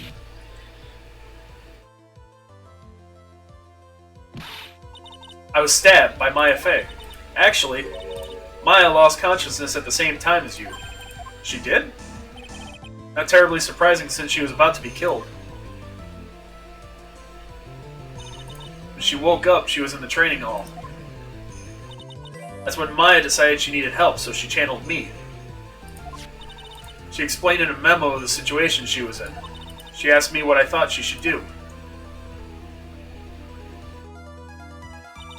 She did that? I can't believe it. Of course, I didn't have all the details, but one thing was perfectly clear, and that was, I knew that you couldn't be allowed to wander free. Free? What do you mean? It was a race against time, so I wrote down 2 things that Maya had to do. Channel Dahlia Hawthorne as soon as possible, and lock herself in the sacred cavern until help arrived. So it was Maya who put that lock on there. Yes, but why did you order her to do those 2 things? If she hadn't done it, Dahlia Hawthorne would have been channeled by someone else. Pearls. By one Pearl Fey. Pearls? Yes, Pearl didn't properly understand the plan, so all she was trying to do was follow her mother Morgan Fey's instructions. If she had succeeded in channeling Dahlia Hawthorne's spirit, things would have turned out very badly, to put it mildly. So that's how it was. Dahlia Hawthorne would have used the body of Pearl Fey to kill Maya at all costs. Yes, it certainly sounds like that was the intent all along. How dare you? I won't forget this. You're dead. Not just admit it, Dahlia Hawthorne. The little plan was nothing but a big failure. Yes. Another failure to add to the pile of shame, wouldn't you say? What do you mean by another? Think about it, Dahlia. Remember all your past crimes? Not a single one of them was a success. They all ended in failure. What? How dare you? 11 years ago. Fake kidnapping, your very first crime.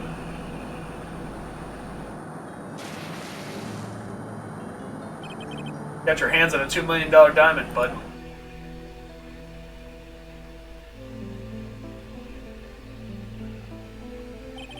After Terry Falls escaped and went to meet with Valerie Hawthorne, truth was exposed.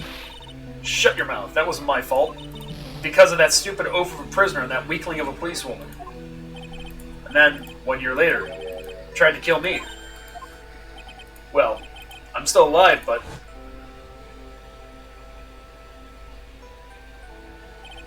you wound up killing someone else.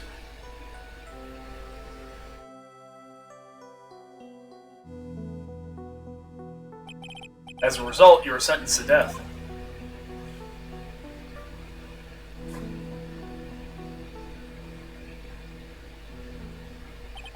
It's one stupid move after another for you, but it's no longer funny.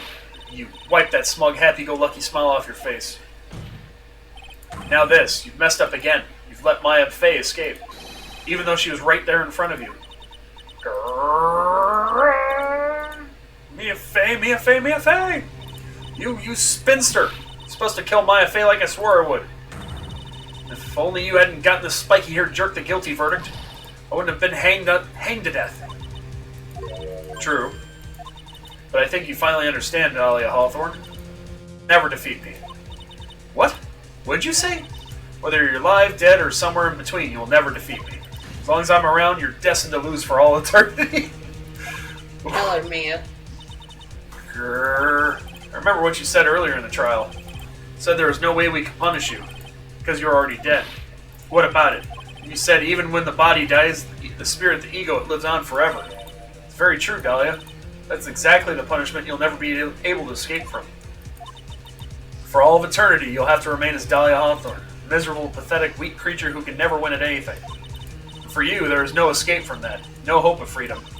Since the day you were executed, the narrow bridge that once stretched out in front of you is burnt to a crisp. You're wrong! It can't be! How could I lose the likes of you? No longer matters. I don't care whether you win or lose anymore. The only thing I want is for you to come out of Maya's body right now. Ah!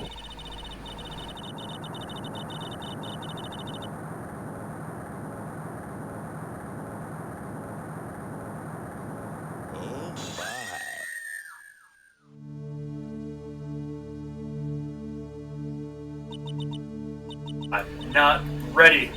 Not ready to go. The hell?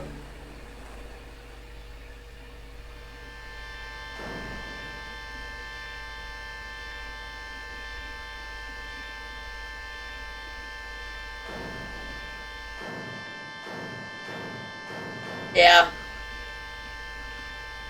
Yeah, I don't know. Eh. Hey, look, it's Maya. Oh, no, you're fine. Maya! Nick. Sis. Thump. Yep.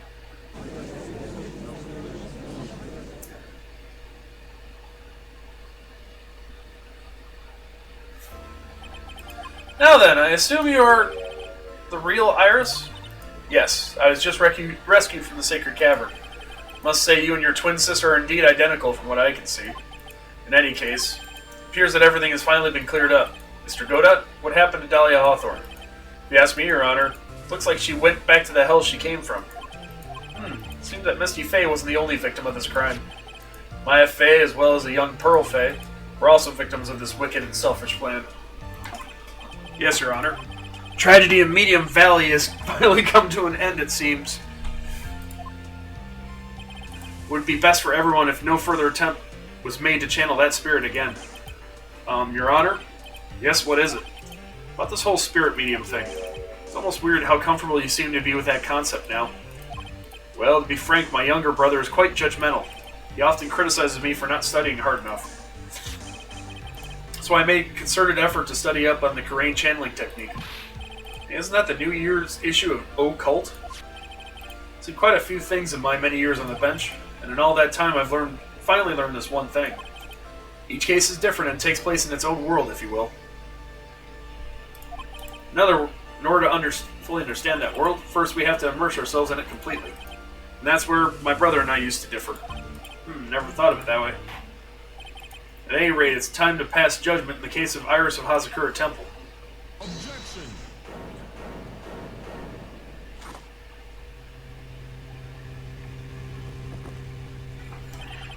You're a little too fast with that gavel, Your Honor. What do you mean by that, Mr. Godot? This trial, it isn't over yet. That's what he means. What? Trite. Remember what Miss Evil Spirit said in her testimony? Huh? Dahlia's testimony?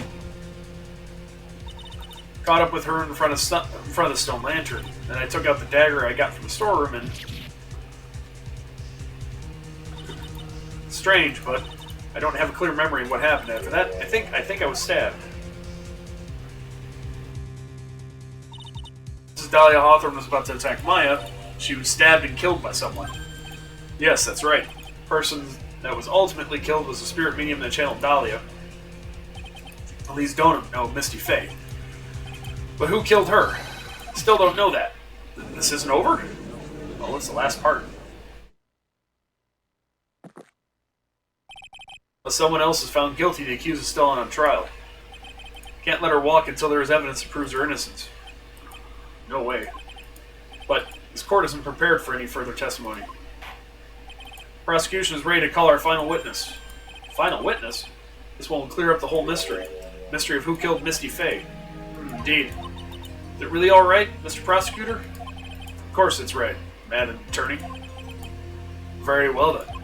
Who's this final witness? Ha! Isn't it obvious? There's only one person who saw the whole thing and will put the final dagger in this case. Someone who saw the murder take place? The very person who saw her mother killed in front of her own eyes. You mean Maya? You can't. She can't testify after what she's been through. We need to find the truth. The prosecution calls Maya Fey to the witness stand. Very well. But first, we'll take a brief recess. We'll have to wait for Miss Fey to recover before summoning her. Once we receive the doctor's permission, we will proceed with the trial. Hey, Trite, I've got something to say to you, so listen up. What is it?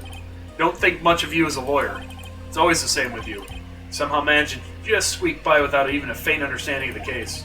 Some beautiful woman always seems to come dashing in at the last moment to save you. You got some nerve. That's not going to happen this time. This time, you're going to have to do this by yourself. That's enough. This court is now in recess.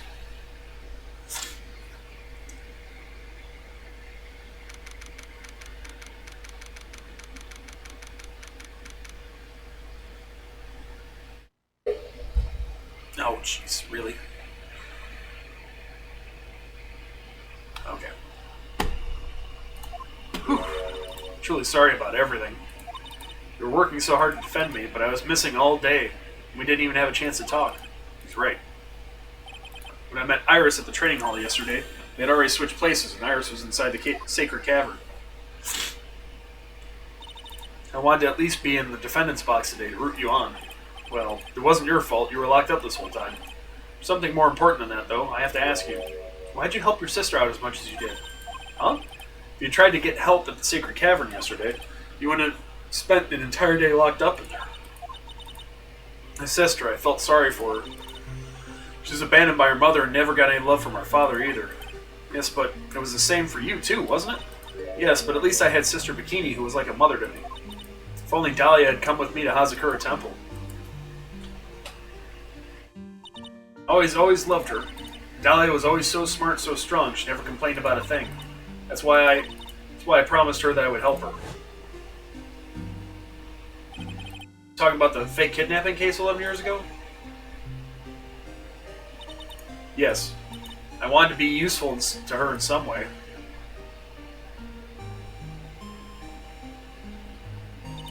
But, as usual, I was too cowardly. At the last minute, I ran away. Because of that, Dahlia's stepsister, Valerie, ended up as a case that wounded Mia so badly. Poor Terry. And things didn't end there, of course. Some people suspected that my sister was involved in the murder. Up for a minute? Yeah. You want to wait or just keep going? No, we probably should, I guess, wait. Or should we just stop? No, we're almost It's up to you. done. Okay. Yes, two defense attorneys, Mia Fey and Diego Armando Gogat. After poisoning Miss Armando, who was getting too close to learning the truth, Dahlia even tried to kill the person who had unknowingly had the poison for her. You. That's right. Iris, there's one more thing I have to ask you. Yes, what is it? The night of the murder, the person who cleaned up the corpse of the victim, Elise Donham, was it really you? Yes, it was me. That night after I rang the lights out bell, I went back to my room. At around 10:30, I received a call on my cell phone. There's a problem, come to the Inner Temple right away. I got on the snowmobile and headed for the Inner Temple, but Wait for me. I can wait. Un momento, we'll be right back. Ugh. I need some more stuff to drink anyway. My throat's getting dry.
Oh, thank you.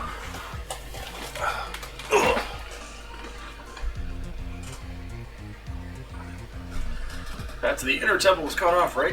Exactly. Can't just leave the body here. So you've got to do this exactly as I say, got it?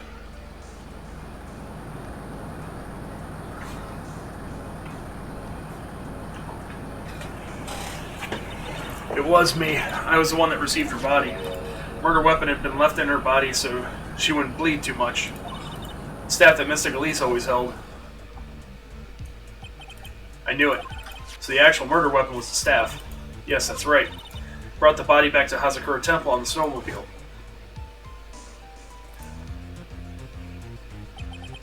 But why did you alter the body? I didn't want anyone to know that the staff was a murder weapon. I didn't want to leave anything that would lead back to Misty Faye. So I dressed her in a robe and stabbed her with a shishishito. Wiped the blood off the staff's blade and left it next to her on the ground. Iris, just tell me one last thing. Tell me the name of the person that called your cell phone, the real killer. I'm sorry, Mr. Wright. I can't do it. I can't say who did it. I see. Defendant. Yes? The judge is calling you. He wants to see you in his chambers. He has some questions about Dahlia Hawthorne. Alright. Well then, I'll see you later. There's something I want to tell you. Oh, okay.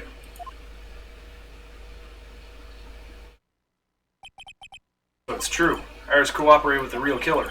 Maybe even from the very beginning. Phoenix. Mia, how's Maya doing? Physically, I'm not worried. She'll recover completely. But emotionally, she's been hurt very badly by this case. I see. You don't mean to... She's learned who released Donum really was? Yes. I went to the medical office and talked with her. Told her everything I knew. But why? Maya's stronger than you think. Knew she could take it, all of it. What do you mean by that? I want you to figure that answer out by yourself. Trial's about to restart. Real killer, do you know who it is yet? Iris wouldn't tell me who called her, but still, I think that just maybe... Oh. I know who it is. At night, the victim was killed in the garden of the Inner Temple. The criminal wasn't just there by accident, which means the killer knew of Dahlia's plan from the very beginning. And one more thing. The victim was moved to the Hazakura Temple side by pendulum.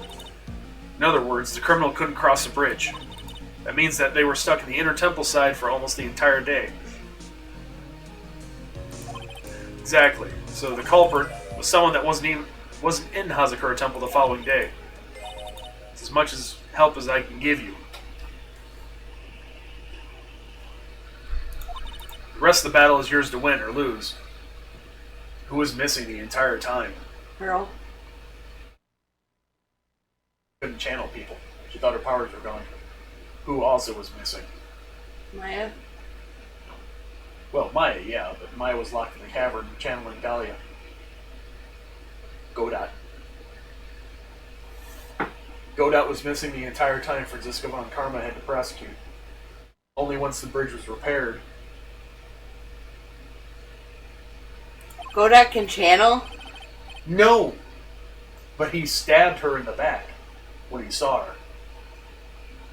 Because he's Diego Armando, the one she poisoned. He stabbed Dahlia. When Elise was channeling her. Yes. Jesus. Oh, what a fucking mess. Whoever it was, I had to prove it. Me all by myself. Okay. No.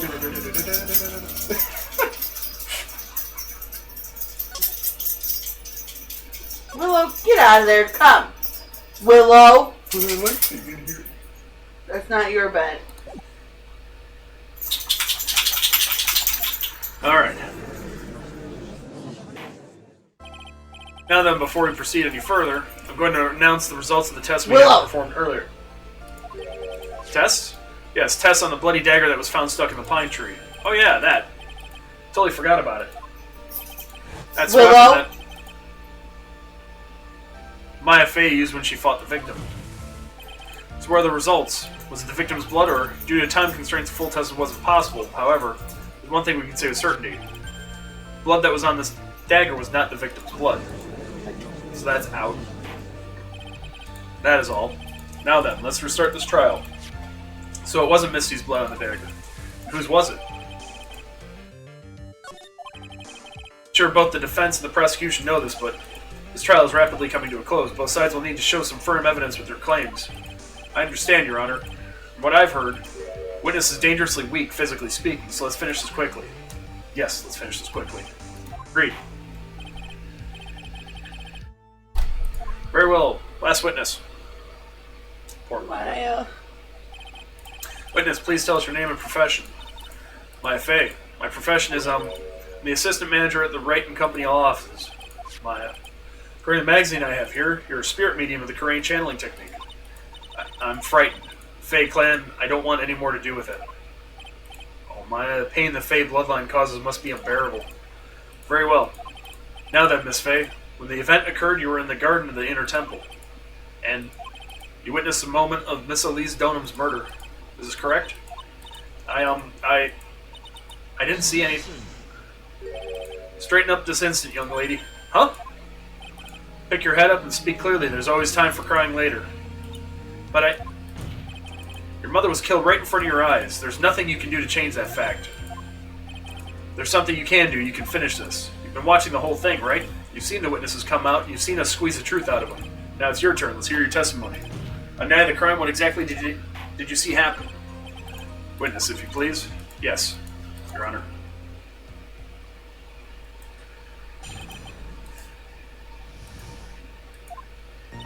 I was passing through the garden on the way to a spare prep room when it happened. Suddenly, someone struck me over the head. I stumbled and ended up against a stone lantern. I think I screamed, "Help me." Then something warm splashed over me. That's when I lost consciousness. So you were struck on the head. I suppose it must have been the staff. Maya, the person who hit you was Dahlia Hawthorne, wasn't it? I'm sorry, Nick. I couldn't see. I don't know who it was. Maya, think hard. Sorry, Nick, but I really couldn't. Ha! Can't say it was an especially good night for young ladies to be walking around alone.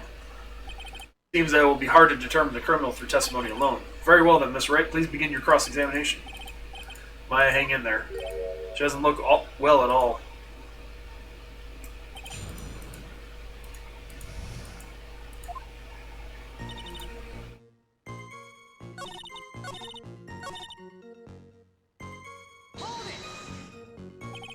Think you screamed? But you're not sure? Listen, I was a complete wreck. It was dark and I couldn't see my attacker. Was it a man, a woman, an adult, a child? I had no idea. I was scared out of my wits. Believe me, my dear, I'm certain I would have soiled my robes. I thought this person might attack me, anyway, I'm pretty sure I screamed. I thought it was my last hope. Wow, it sounds like poor little Maya really was out of her mind. But I wonder what she meant by last hope. What do? Do I press her for more details? Wait a minute, Maya. What's this my last hope stuff? What? What do you mean by your last hope? No. That's what you said. You said my last hope.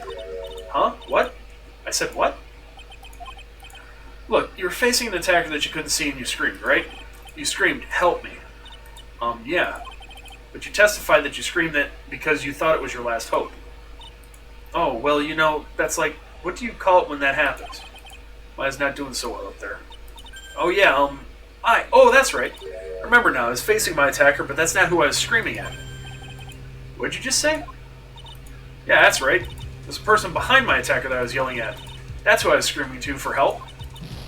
Ah! What is it now? I messed up. I didn't mean to let that slip out. Huh? Witness, are you absolutely sure of what you're saying? Behind the attacker, there was another person? I meant to keep that part a secret. What have I done? Ha! It takes a ton of pressure to make a diamond. That's what I always say. A ton of pressure. You're in a court of law here. You can't make things up or try to hide things in this chamber. Witness, the information you just presented is vital to the case. I want you to add it to your testimony.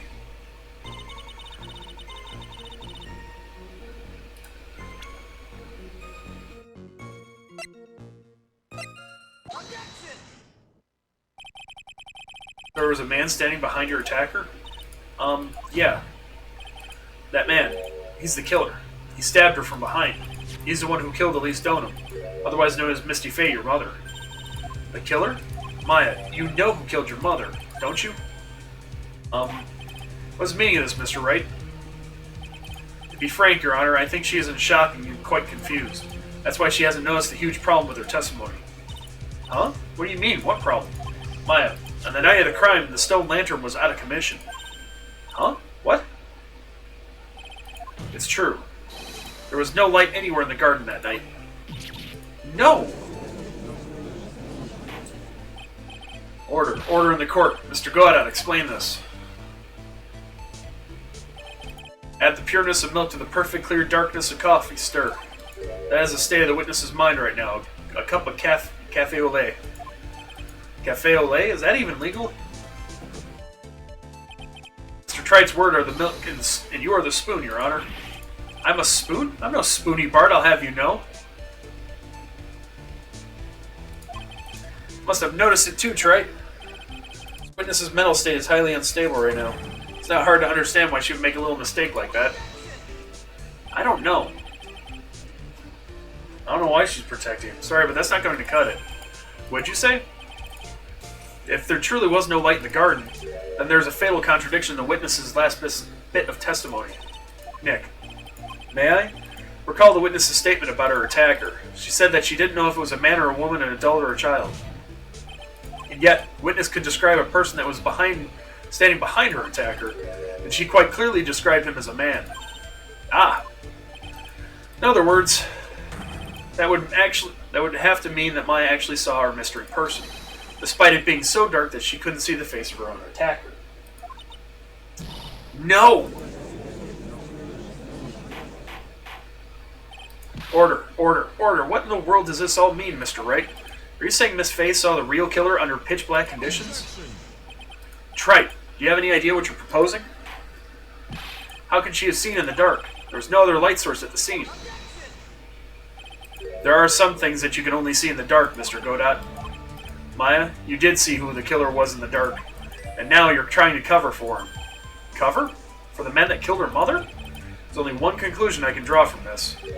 You know who this man is. Please, Nick, I don't know anything. Please, I'm begging you. Ha! Talk a good game, Trite, but let's see if you can walk the walk. It was pitch black. What could the witness see? Calling your bluff. No, Nick, don't. Please stop. I don't know. Maya's dead set on protecting this guy, the man who murdered Maya's long-lost mother. But I can't let him get away with it. I'm a lawyer and an officer of the court, and I'm here to find the truth. Alright, Mr. Wright, time to show us what you've got. Who was this person that Miss Fey saw in the darkness?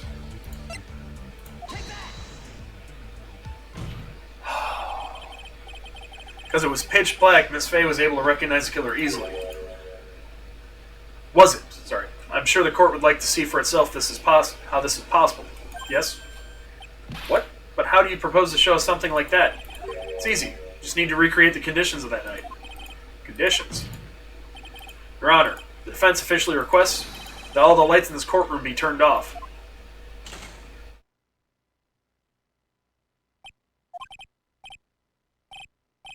But I can't be. Huh. Yep. That was a nice bit of deduction, Trite.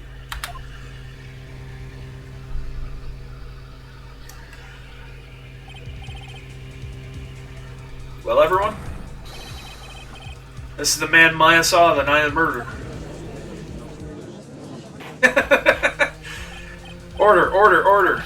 Prosecutor Godot, what's the meaning of this? Surely you must be shocked to hear yourself accused of such a thing. Why aren't you denying it? Ah. Your Honor, you're asking the wrong person. What do you mean by that? If you've got a question, ask the witness. That's one of my rules. Well, Maya, how about it? What you saw that night? Was it 3 glowing red lights?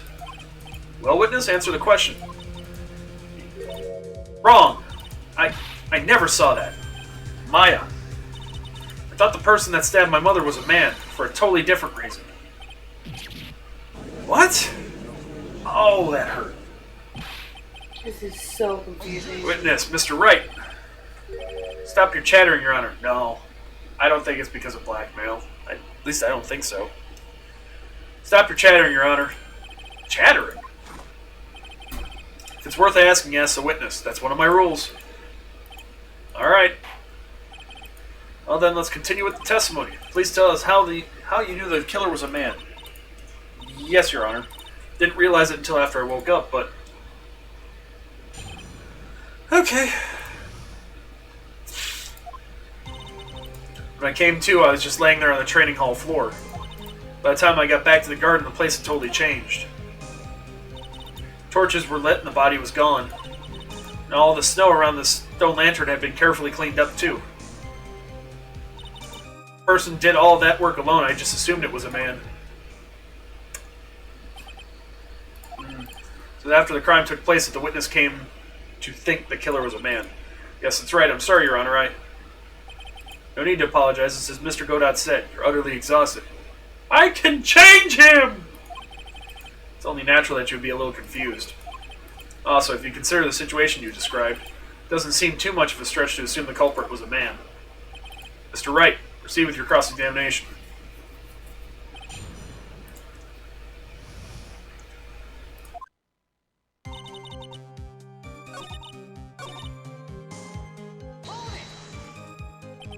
Torches were lit? Yes, that's how I noticed the whole scene had changed. I'm going to say it was the killer who lit the torches. I mean, who else could it be? The killer probably lit them since it'd be impossible to do any cover-up work in the dark. However, if that's true, there's one thing that still bothers me. Why did the killer go to the effort of moving the body? That's true, it's hard to see how that would be of any advantage to the killer. The only one who would gain anything from that would be the only person that was at the inner temple, Maya. Very well, let me hear some more about the condition of the crime scene.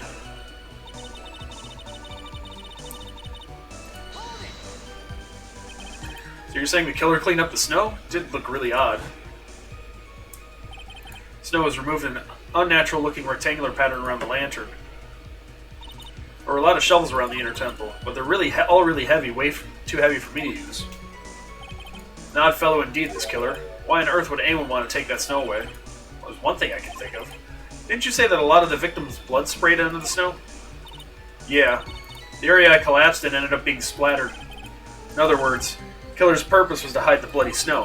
I think that's the most reasonable explanation. Perhaps.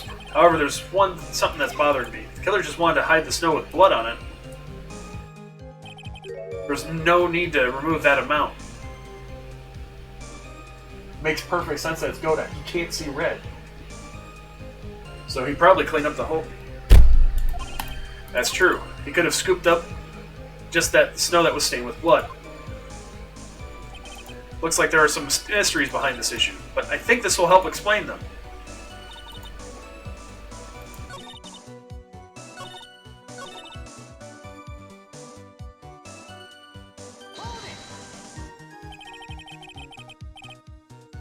Naturally, the killer must have done it, right?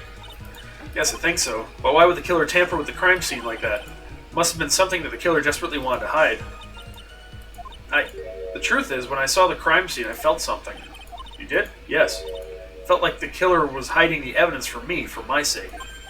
What? Hiding it for you? Everyone knew that I was the only one at the inner temple that night. Sister Bikini had come back and looked at the garden. She may have thought that you had done it. No, she definitely would have thought so. You're saying that's why the killer cleaned up the crime scene to make it look like nothing had happened? Yes, I'm sure of it. Well, that's certainly an important piece of information. I want you to add that to your testimony. Yes, Your Honor.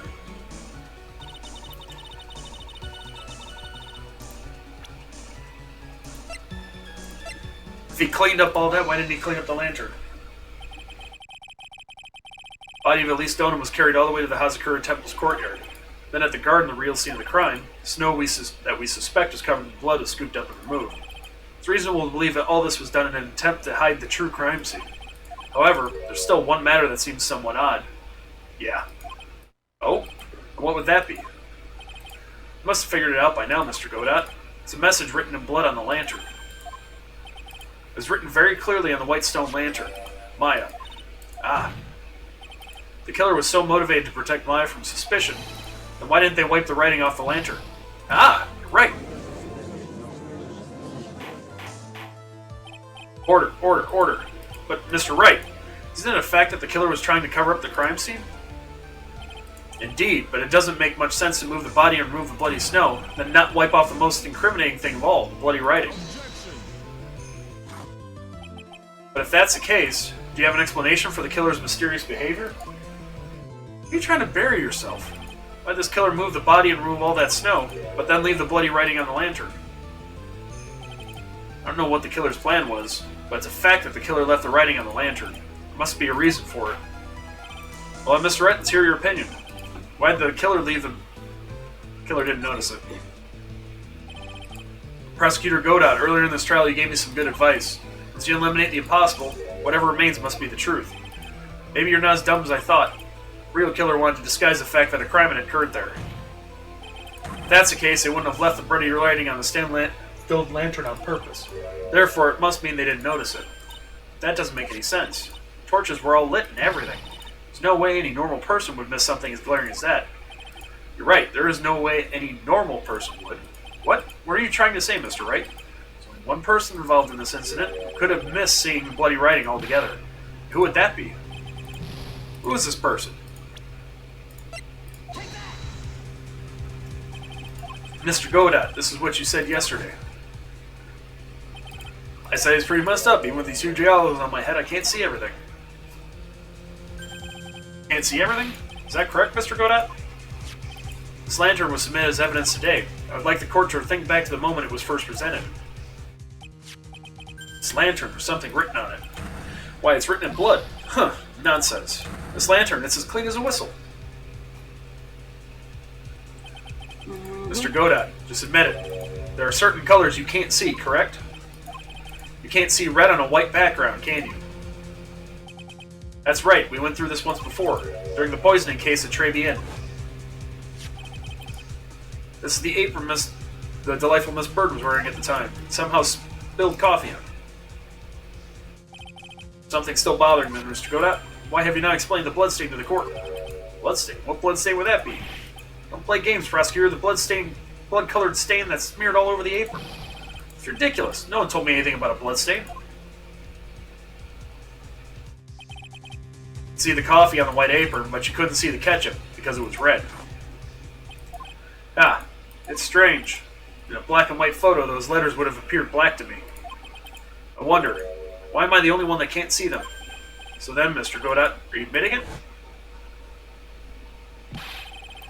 Are you admitting that you can't see the red writing on the lantern?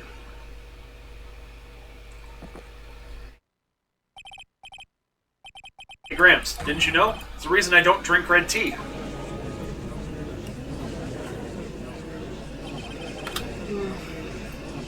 I wasn't sure about it till now, but I just can't believe it. Prosecutor Godot is a murderer. But there's no going back now. Finally figured out the truth. Mr. Godot, the defense at this time formally accuses you. You are the murderer of Miss Elise Stoneham, also known as Miss Misty Fey. It's hard to believe this may be true, however, once again, Mr. Wright has brought up a disquieting fact about you. Ha! Just make sure you don't fill out the indictment in red ink, Gramps. Come on, how does a little graffiti make me into the killer? Besides, it's not like it's my name that's written on there.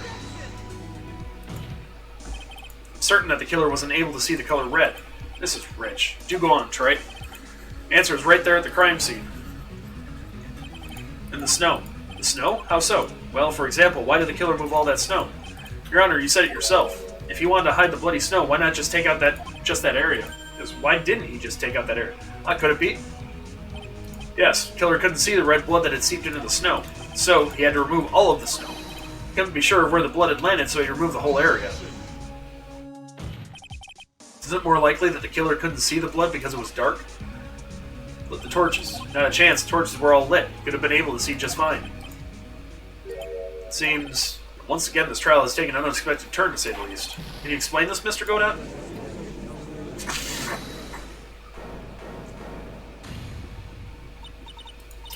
Wait just a minute. Maya, what is it, witness? Mr. Godot isn't the killer. After all, he didn't even come to the Inner Temple. Until 2 days after the murder took place. He didn't show up until after that old bridge got fixed up. Maya. You can't testify to something like that. Why? What do you mean? May not look at... Eek! After the murder happened, you didn't even exist. She didn't? I'm afraid I don't follow. Are you seeing, old man? We just established this a little while ago. After the murder, this witness was unconscious for a long time. Because she was channeling Dahlia Hawthorne. Oh, that's right. Please, Your Honor, let me add to my testimony. Nick, please, listen to me. Maya, do you plan to cover for Godot no matter what the cost? If that's the case, then I've got no choice. Your Honor, let's hear her testimony. If it means we're going to hear the whole truth, I say we should not silence her. Ah, nicely done, Trite. Very well, let's hear the witness's testimony. Tell us what happened at the Inner Temple after the murder. Yes, sir. After I woke up, I began channeling and my spirit left me, as it were. But little Pearlie was there at the Inner Temple, too.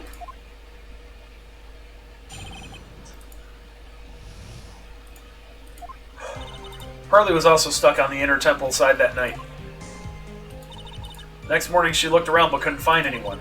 Next day, when the bridge was finally fixed, she was in the spare prep room. That's when Mr. Godot arrived at the Inner Temple for the first time. He found Pearlie first and cheered her right up. This is Pearlie. That's my little cousin, Pearl Fay. So when did you hear about this? Well, just a while ago when I was in the medical office. Terribly sorry. What you heard from someone else is simply not admissible as testimony. What? Come on. Pearlie would never tell either. She's way more honest person than I'll ever be. Real smart, Maya. You always know the best things to say when you're under oath. Ha! Prosecution has no objection. We believe the witness. Mr. Godot, just move on to the cross-examination if the defense has no objections. It's highly unusual, but, well, Mr. Wright? Let's get this cross-examination started.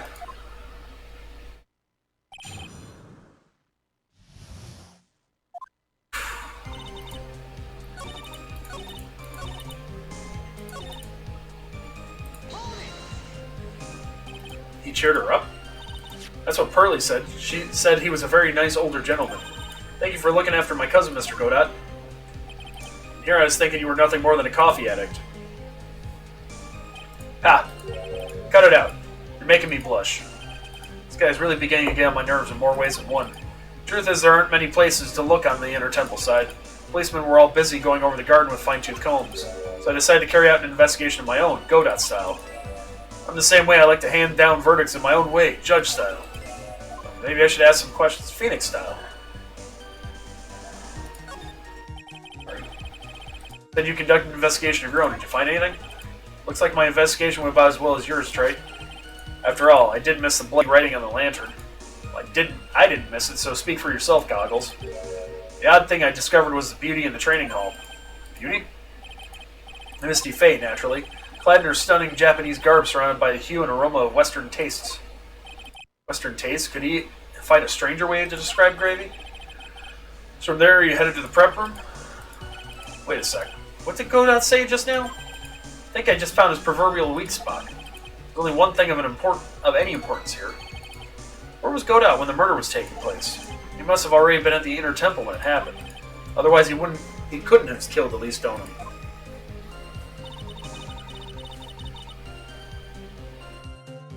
Let's see.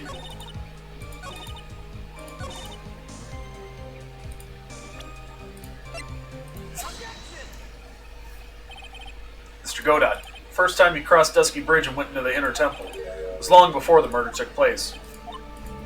Why do you say that? Because he just made one fatal slip-up. Hanging scroll in the training hall. Hanging scroll? But Mr. Godot is right. That scroll shows a picture of my mother. Maya, I know you know who it is, but here's something you didn't know. By the time the bridge had been repaired 2 days after the murder, the hanging scroll in the training hall looked like this. What's that wonderfully delicious smell? Morning after the crime, someone covered it with gravy. Gravy? But why gravy, Nick? Because gravy was much more than a condiment to the culprit. Well, Mr. Godot, if you really hadn't seen the hanging scroll until after the murder, you wouldn't have had any way of knowing that it was Misty Fay. Wait a minute, Nick. Yes? Take another look at the hanging scroll. Look, at the top, there's a crest there. Ah, it's the mark of the master, correct? Exactly. So if you know the meaning of the mark, then you could guess that it was a picture of Misty Fay on there. True, but Mr. Godot described what was underneath like this. Clad in her stunning Japanese garb, surrounded by the hue and aroma of Western tastes. Oh. Yes, it's possible that he knew what the crest meant. However, he couldn't have known that she was wearing Japanese clothing. Mr. Godot, on the day of the murder, you were hiding at the Inner Temple long before the crime took place.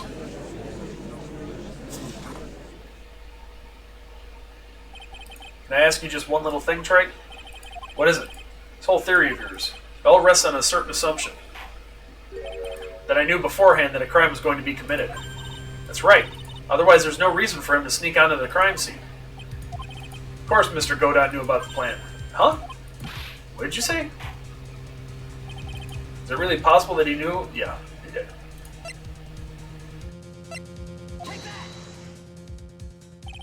This crime was actually planned over a year ago. Morgan Fay authored the plan for her daughter's future, and these instructions were hidden somewhere in the Fay Manor for a year. However, by the time little Pearl found these instructions, they had already been unsealed. Unsealed?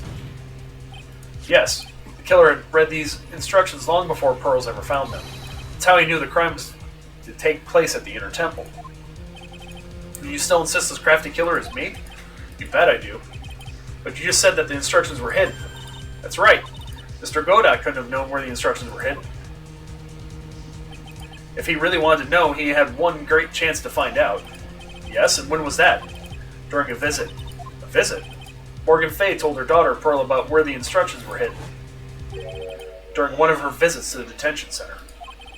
That would be the only time for someone to have learned where they were hidden. Eavesdropping on a visit at the detention center? Yes, it could be arranged if you were someone with easy access in and out of there. Like, for example, a prosecutor such as Mr. Godot.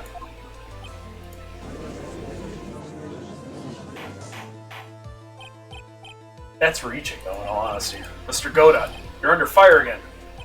This murder could not have been carried out without prior knowledge. And you were the only one that could have acquired this information before the murder.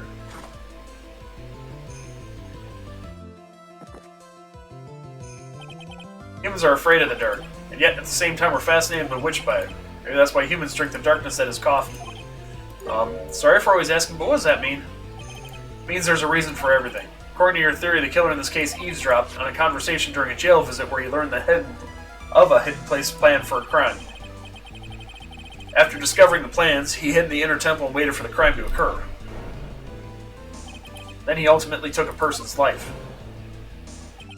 And he did all of that just to protect this witness? That's right. If you're accusing me of this crime, I have to ask you, why would I do this? This girl is nothing but a stranger to me. Got no reason to go through that kind of trouble to protect her. Yeah, you do. I am what you see. I'm certainly not the type to rescue the damsel in distress. Killer's behavior is certainly extreme, for lack of a better word. Even considering what the killer wanted to protect this witness's life. His behavior is still a little too unnatural. However, you had a good reason, didn't you, Mr. Godot? An unshakable reason that forced you to protect this witness at all costs. I knew it. You figured it out, haven't you, Nick? Mia asked him to. Maya, guess you were doing your best to cover for Godot. For the same reason, huh?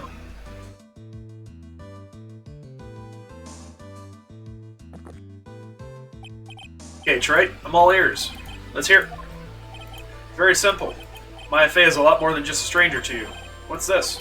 It's one person who lies at the very center of this whole story. One person that ties you and Maya Fey. Yeah, but it's Mia. There's a very good reason why Maya Fey's life is so precious to you. After all, she is Mia Fey's only sister. Mia Fey. You once worked alongside her. That was when you were a defense attorney. Wait a second here. Mr. Godot is a defense attorney? With your Honor's piercing intellect, you must have figured it out by now. Real name of this man who calls himself Godot. His real name is Diego Armando. Isn't that right?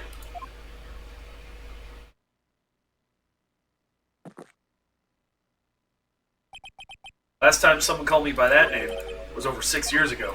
Diego Armando, that name rings a bell. Should, Your Honor, all of this is related to a single case.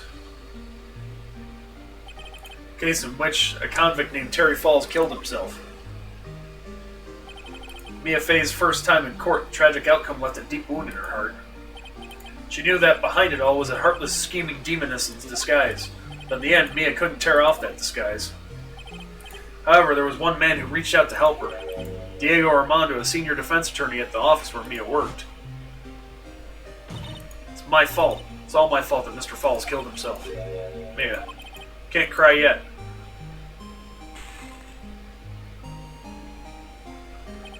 The only time a lawyer can cry is when it's all over.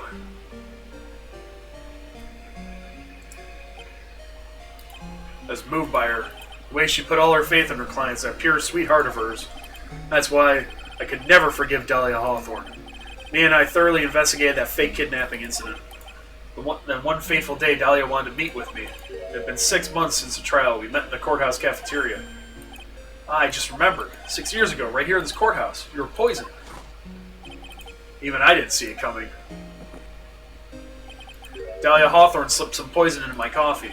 Some newspapers at the time called it a murder. But very little information about the case was released to the press. But you weren't dead at all. No official reports ever actually called it a murder. I was just in a deep, deep coma. I see. My body shut down and my life became nothing but a long, deep sleep. That woman's poison did a real number on my central nervous system. I lost my sight and all my hair turned white due to the damage it caused. What kind of poison does that? It's terrible. Apparently it was a miracle that I ever regained consciousness. 5 years had passed since I drank that poison brew. Then one morning my eyes flew open from the smell of a doctor's cup of coffee. Oh, Lord. 5 years? You were asleep for 5 years? And the worst possible news was waiting for me. Mia Fey was dead. From the very moment I opened my eyes, I had already lost everything I thought I had. The woman I loved had been murdered. And the woman I loathed had been sentenced to death. Woman you loathed? Woman who had spiked my scalding hot coffee. Dahlia Hawthorne.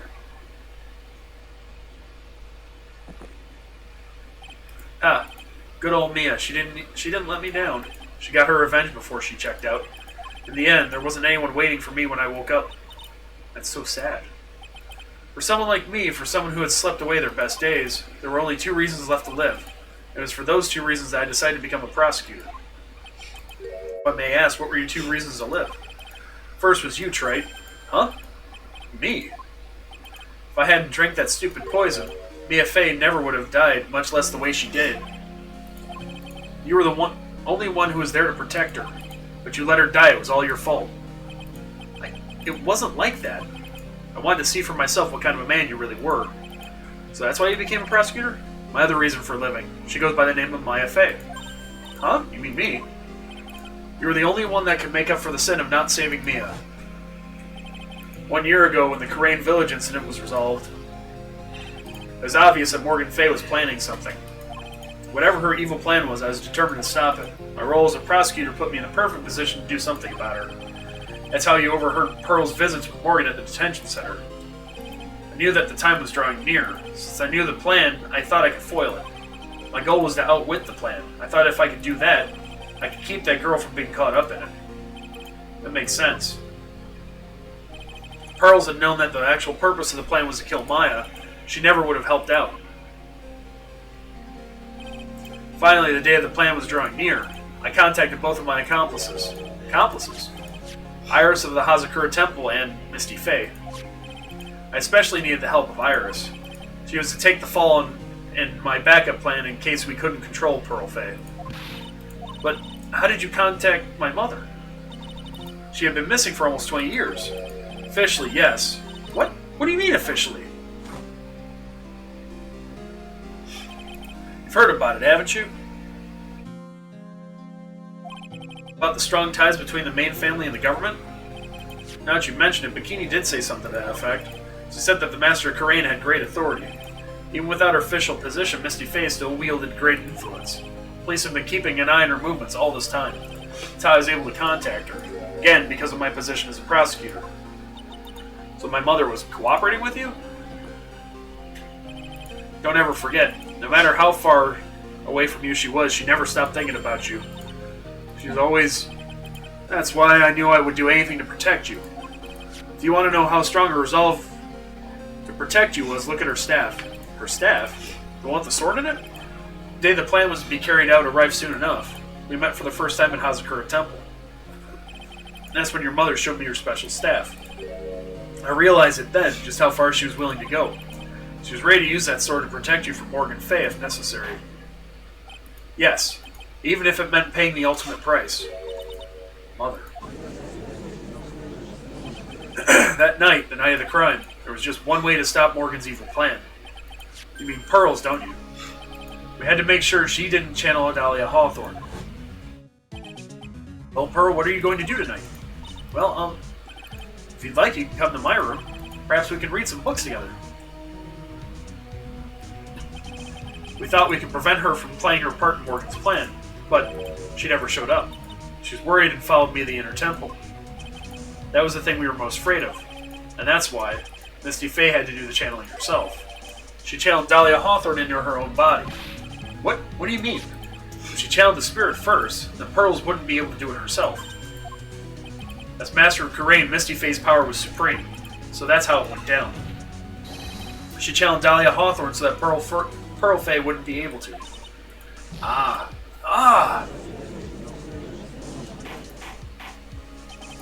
What, is this true?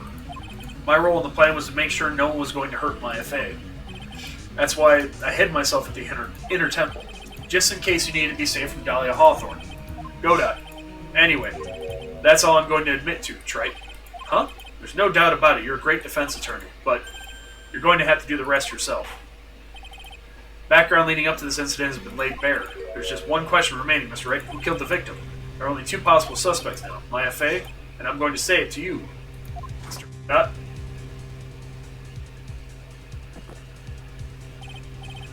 Well, Trite, if you're the real deal, then finish this thing once and for all. Show us beyond a shadow of doubt that you can finish this thing on your own. No, Nick, please don't. Maya, I heard the whole thing from my sister in the medical offices. That's why I have to protect Mr. Godot. I can't do it. I can't testify against him. After all, he's the man who put his life on the line to protect Mia, and me too. Maya, I know that. Nick. But even so, doesn't absolve him of his crime. Please, Maya, testify. Miss Fay, your testimony, please. This is the final testimony. Don't bother trying to hide anything because I'll know. I want to hear the truth from your own lips. I understand. Sure, you're right. I'm ready now, Nick. Alright, young lady, tell us about the moments before you lost consciousness. What exactly happened at the time of the murder?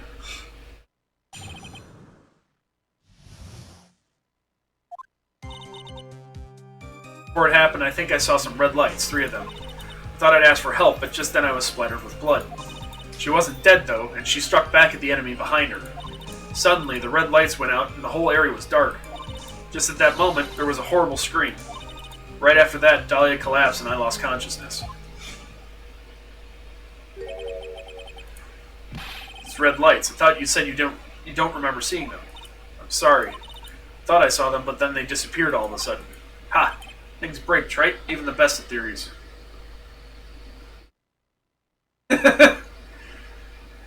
No. Oh, wait, I got it. There we go. Things break. Things break, Trite. Even the best of theories. Who was it that stabbed Misty Fay? It looks like you still can't prove it. Maya's telling the truth this time, I know it. The rest is up to me. Well, then, Mr. Wright, proceed with your final cross-examination of the witness.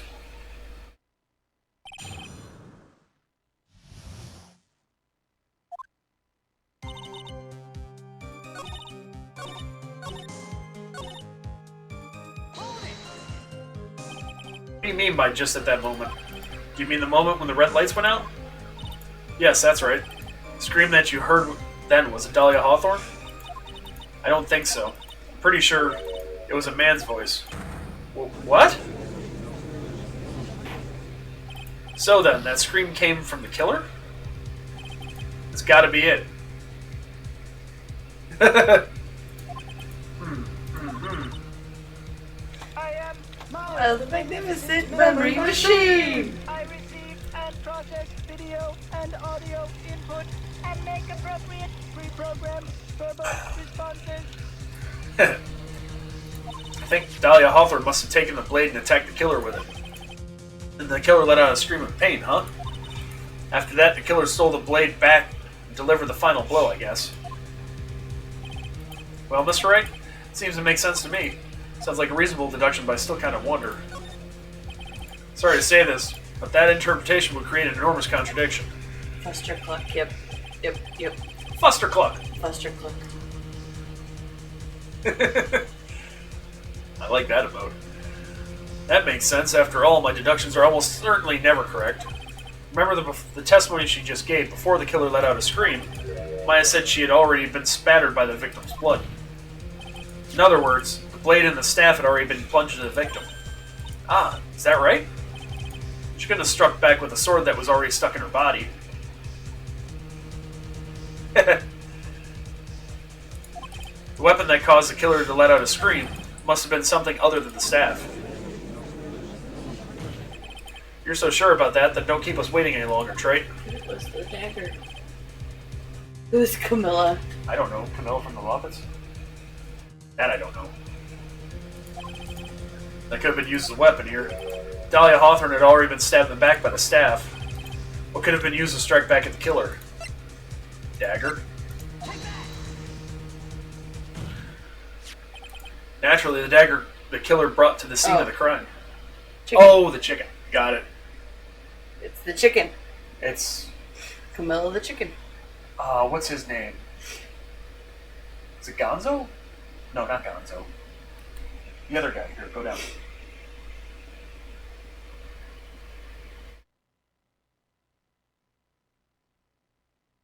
Sorry.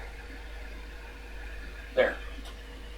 Yeah, it's Gonzo. That is Gonzo. Okay, Gonzo. It's Gonzo's chicken. Naturally, the dagger the killer brought to the scene of the crime. Well, that's right, I forgot about that. The dagger was found at the crime scene stuck into a pine tree. Yes, the detective found that this morning and brought it to me. Yep. Dahlia Hawthorne struck back at the killer with this. She managed to wound him as well. Just because he let out a scream doesn't mean that he was wounded. For all we know, the blood on the dagger could have been from the victim. Oh. Have you forgotten that the blood has already been tested? Since we learned that it wasn't the victim's blood, it must be the killer's blood.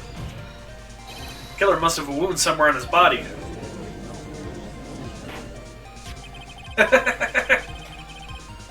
They're saying the blood on this dagger belongs to the killer? Exactly. DNA analysis of the blood would prove it beyond a shadow of a doubt. Mm-hmm. And yes, Mr. Godot, it would prove that it's your blood. Nice theory, Trey. Order in the court. Is this the end? Have I done it? Even he won't be able to change the results of a scientific test.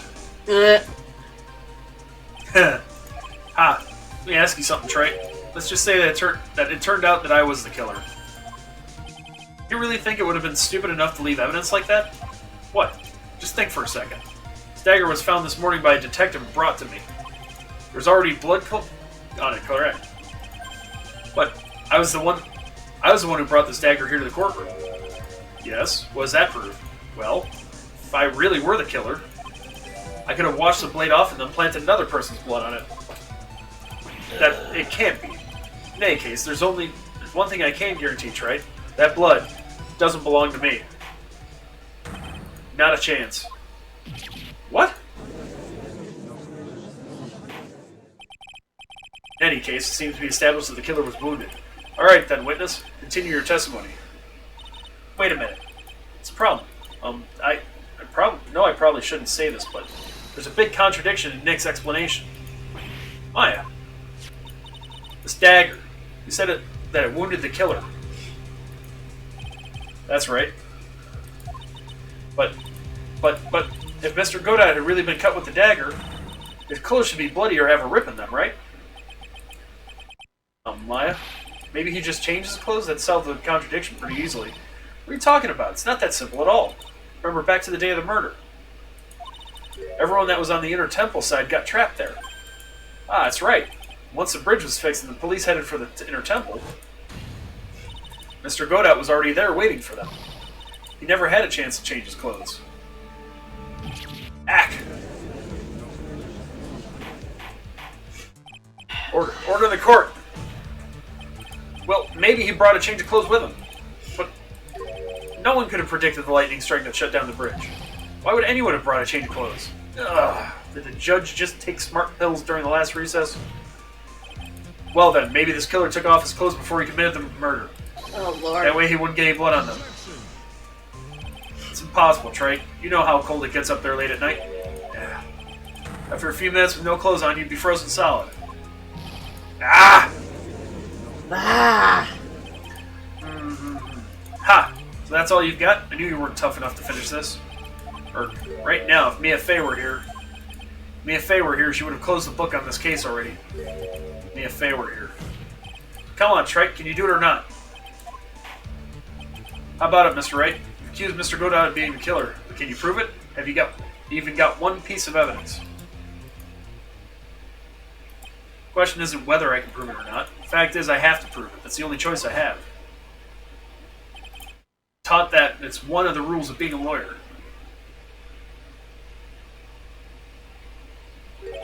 I can prove it. I'm going to bring your magnificent vengeance to fruition just as you want it. Ha! That's good. A fighter until the bitter end, right? Since there's just one piece of evidence that you can prove your point, why don't you go for the unlimited penalty?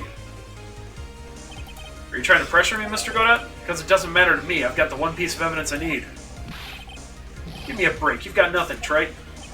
So what do I do at a time like this? Simple. I've got to think outside the box and approach this from a different angle. Alright then, Mr. Wright, let's hear what you got. It's one thing I've demonstrated in the previous cross-examination. The killer was wounded. That was proven by the blood on the dagger. But we decided it was impossible for him to have hidden such a wound.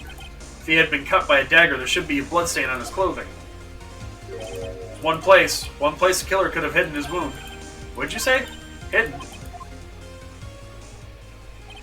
This is it. My last stand. I need to think about this from a different angle. You don't need to think about why there were no bloodstains on the clothing. You need to show how he hid the wound. It's the end of the line, the final stop, Trey. Let's hear what you got. Where's this location where you say the killer hid his wound?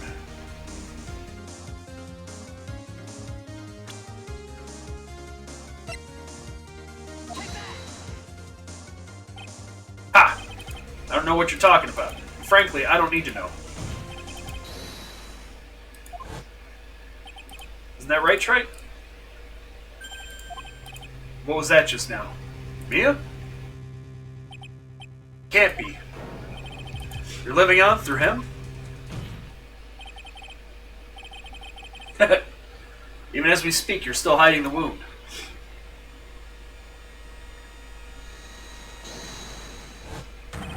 It's beneath your mask. During the fight, the red lights given off by the killer suddenly disappeared. Seconds later, the killer let out a scream. That's right, your mask went flying off your face.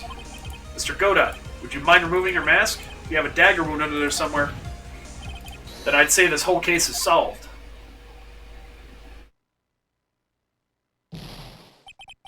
Ah!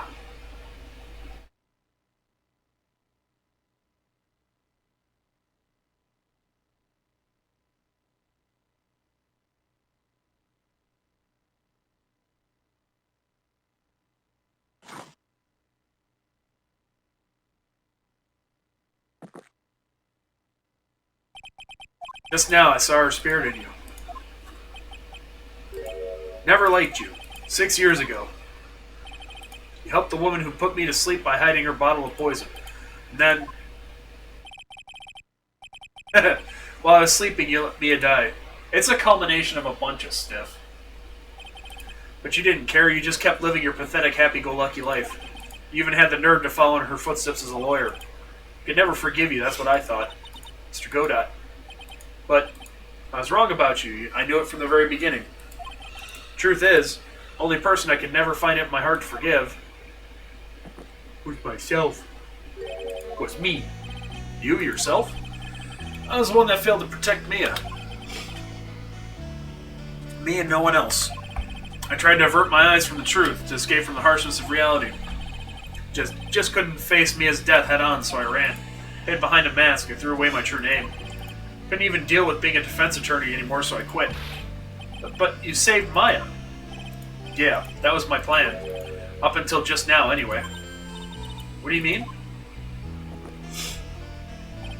Are you listening, Maya?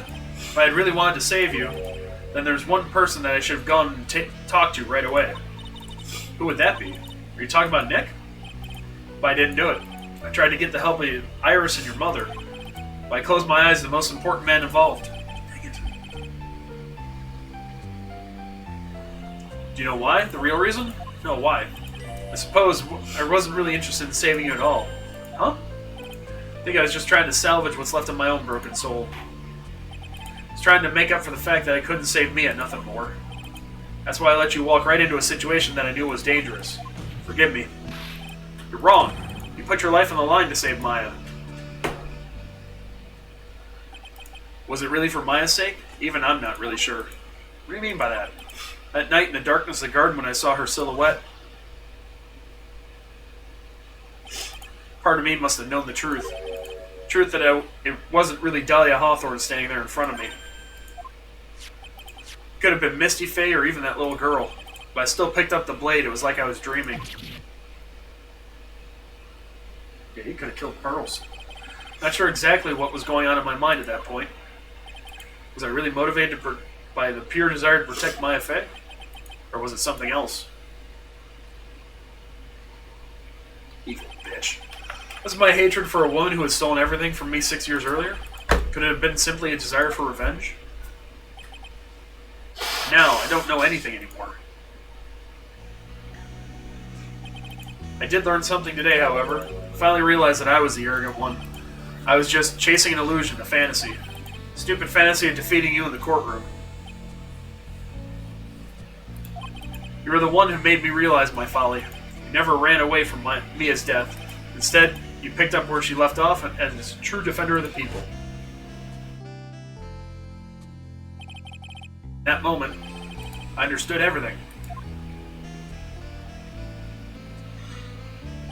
Mr. Godot. I think you already know this, but if you don't, my name is Diego Armando. Mr. Armando, I believe in you. I know you were trying to save me.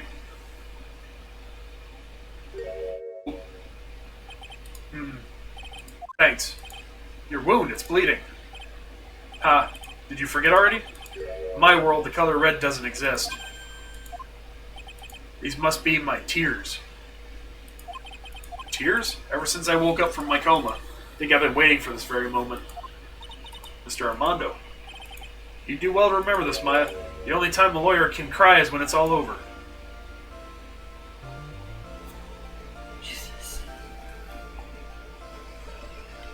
That was a hot mess, is what that was. It's actually, I liked it. It was really fucked up, though. This time, it really is all over, isn't it? Defendant. Yes, Your Honor? Although you weren't directly involved in the murder, tampering with the body in the crime scene is a serious offense in itself. I understand, Your Honor. Mr. Armando explained that to me very carefully. I knew the risk and I willingly cooperated anyway. Very well. Before I hand down my verdict, is there anything you'd like to say? Well, there is one thing. I'd like to say something to Mr. Wright. I want to apologize to you. Apologize to me? For what? For the case 5 years ago, of course.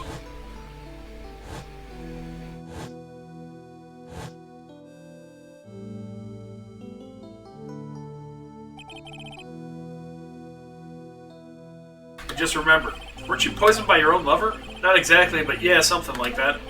Even now, 5 years later, I can hardly believe it.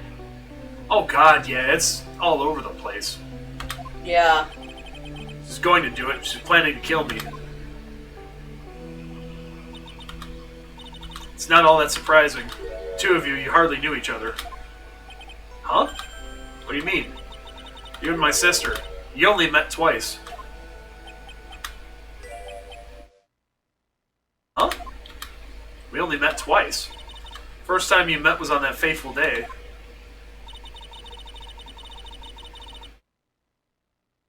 Gotcha. You've been dating her. The day she poisoned Mr. Armando in the cafeteria of this very courthouse. Next time you met her was 8 months later. Met her again on the day that she stole your cold medicine. What? Doug Swallow was killed. No way, it can't be true. I mean, during our whole relationship, we were... For those 8 months? This was from a previous case. It was one where Mia was... Yeah, I'm not a huge fan of this. He was dating Dahlia, her twin. Supposedly, but now we're Yeah. finding out it's not true. Doug Swallow. Wasn't it Doug Swallow? I don't know. Maybe it was Doug Swallow. I don't know. Wasn't actually my sister, huh? Was it Dahlia? I hope one day you can forgive me, Feeny. Yeah. You mean... That's right. I lied to you for 8 months. What? Hi! I'm done. Why? Why would you do such a thing? Ever since she gave you the bottle that day, my sister was trying to get it back as soon as she possibly could. Because of the police investigation and their surveillance, she couldn't move about freely. So that's why my sister, from the beginning, she was prepared for the worst. Prepared for the worst? She thought you might somehow discover the truth. That's why she was always ready to deal with you at a moment's notice.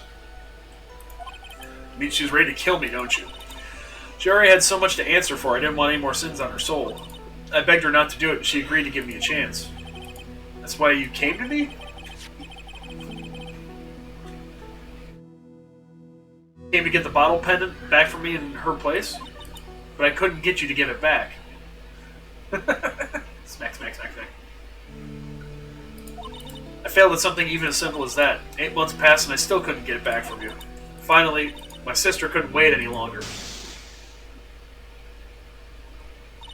She didn't consult me about her plans for you that day. It wasn't the first time that had ever happened. It was a bit strange, wasn't it? Up until that day, you two were partners in crime and she would confer with you. I think she must have noticed. Noticed what? My feelings for you. If I had found out that she was planning to kill you, I would have done whatever was necessary to stop her. Even if it meant her life or mine. That's dumb. After spending those 8 months by your side, my feelings towards you, they changed. I have something to say to you too. Yes? You really are the person I always thought you were. Even after Dahlia Hawthorne was found guilty, I still believed in you. It's very dumb. Thank you. This is stupid. This seems like it's tacked on and bullshit. Any cups of darkness have I drank over the years? Even I don't know. I'll tell you though, right now, this one here is the greatest cup I think I've ever had. It added absolutely nothing. There was no point for it. Yeah. No! No. No, I'm sorry, I joined with Pearl. I still think it's funny Pearl wants him and Maya together, even though Maya's way too young for him. Well, yeah, but still. I just think it's funny that Pearl... Don't you think so, Phoenix Wright? He's drinking coffee now? Yeah, I think you're right. The purpose of this trial was to rule on the murder of the victim, Elise Donham. At some point, I expect you will be tried for your role as an accomplice in this case. I understand, Your Honor. Very well. On the charge of murder, I hereby find the defendant not guilty. Yay! Yeah. Okay, court is now adjourned. Ugh.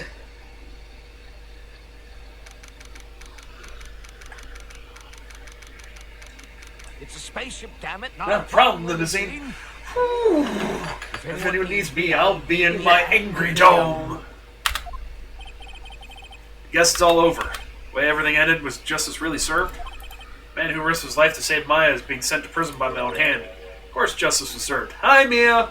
Mia! Proud of you, Phoenix. Your defense was truly brilliant. But I couldn't save Mr. Armando, the man who cared so deeply for you. You're wrong, Phoenix. You did save Diego. Saved him in the only way possible. I mean, with that verdict, I think one day you'll understand too. Phoenix, I want you to remember one thing. You're as good out there today as any defense attorney could ever hope to be. There's nothing more you can learn from me. Mia, accomplished something I wasn't able to. I owe you a great deal. Thank you. Mia, I'm sure we'll meet again someday, Phoenix. Bye-bye. I handled lots of cases and seen a lot of things. Along this journey, I found myself asking just one question. What does it really mean to defend someone? I suppose today's case produced one possible answer. Maya. Nick. Maya. Guess it's just like my sis said. Mia? What'd she say? That night when I challenged Mia to get her advice on what to do, this is what she wrote back in my notebook. Don't worry, Phoenix will save everyone in the end. But, come on, cut it out with that gloomy face. Can't you see? Me, sis, and I'm sure Iris too. We owe you for everything you've done for us, Nick. Maya, how can you be so bright and chipper after all that's happened? You're brutally attacked. You even saw your mother murdered. Youch! Oh, great. Franziska! Still softy as always, Phoenix. Edgy! Edgy! Excellent work, right? Huh? Mr. Edward? When did you get back? Oh, that's right. I guess no one filled her in on that. Edward and Franziska have actually been helping me. Helping you? These two hadn't been here on the first day of the trial. The defense would have gotten anywhere. Wow. But where were you, Nick? I heard he fell into a river and caught a nasty cold, which forced him to sleep all day. Yes, he laid in bed shivering from his fever with Iris's hood pulled over his head. Oh, ouch. Talk about embarrassing, Nick. You definitely need more training. Anyway, thank you, Mr. Edgeworth, and you too, Franziska. I don't suppose... Larry. Room for me in this group hug, is there? Oh, Larry! What's Where's with the, Pearl? longer than usual face? Realized something when I was reborn. Realized that Larry was never of use to anyone, not even once. That's not true, right, Nick? What? You're asking me? Well, Nick, is it true? I've got a place in this world, right? Huh? Oh, yeah, of course. I knew it. Everyone would be better off if I were gone for good.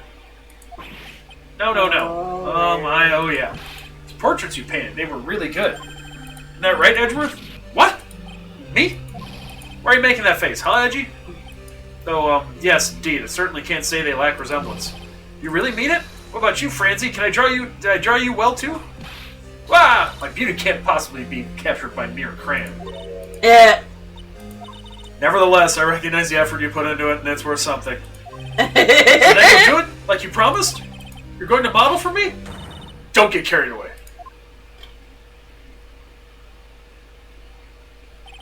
Well, how about that? I guess painting portraits is the only thing I'm good at. Painting a Pearl was pretty darn good too, if you ask me. Huh? Now that you mentioned it, I haven't seen her around. Pearls, would she have gone to? Unless she would have made a beeline for Maya. Oh, I'll go look for her. Be right back. She was channeling Mia. Hey, Pearly? Right. Seem to be uncharacteristically puzzled. I suspect you are wondering how Maya can be so cheerful despite all that has happened. Yeah. To be honest, I can't understand it either. Franziska, that's right, she lost her father fairly recently as well. I think I understand how she feels. Maya's a much wiser person than she appears, and I think she realizes something. Now is exactly the time when she needs to be as strong as she can. What do you mean by now is exactly the time? Maya wasn't the only one that was badly wounded by this incident. In fact, there was someone that was hurt far more deeply than she. I believe it's for that person that Maya is trying her best not to cry. Someone who's hurt more deeply than Maya. Edward, I think I'm starting to understand too. Ow! Tell me, Phoenix, right? Who's Maya being strong for? Pearl. Yeah. Pearl Faye. Poor kid, after all, the reason that she worked so hard to follow the instructions was because she loved and believed in her mother, Morgan, who was an evil bitch. It's for the good of the Faye clan. I'm sure she believed in every last word. She thought she was doing it for Maya, that's why she was so happy. Shows how truly devoted she is to Maya. But it's a cruel irony that it was her exuberance that led to this tragedy. Maya Faye's mother was killed, and Maya herself was put into the deepest peril unimaginable. Sorry. That's exactly why Maya is putting on a brave face. She's doing it for Pearl's sake until she can see her smile again. Gumshoe! Gumshoe! Oh, hey, so this is where y'all are. Wow, looks like... Ow! What's that for, sir? Sorry about that, Scruffy. My whip just seems to have a mind of its own. What's up, Detective Gumshoe? Oh, you know, this and that. Anyway, congrats on your win. Let's go out tonight, pal. Dinner's on me. The salary just sort of kind of gone down by a teeny weeny bit, but it's all right. I made reservations at a first-class French restaurant tonight. Oh It's a trade bien. Very good work, Scruffy. That whip was your reward. Franny is... Yep. Franny is totally in a dick.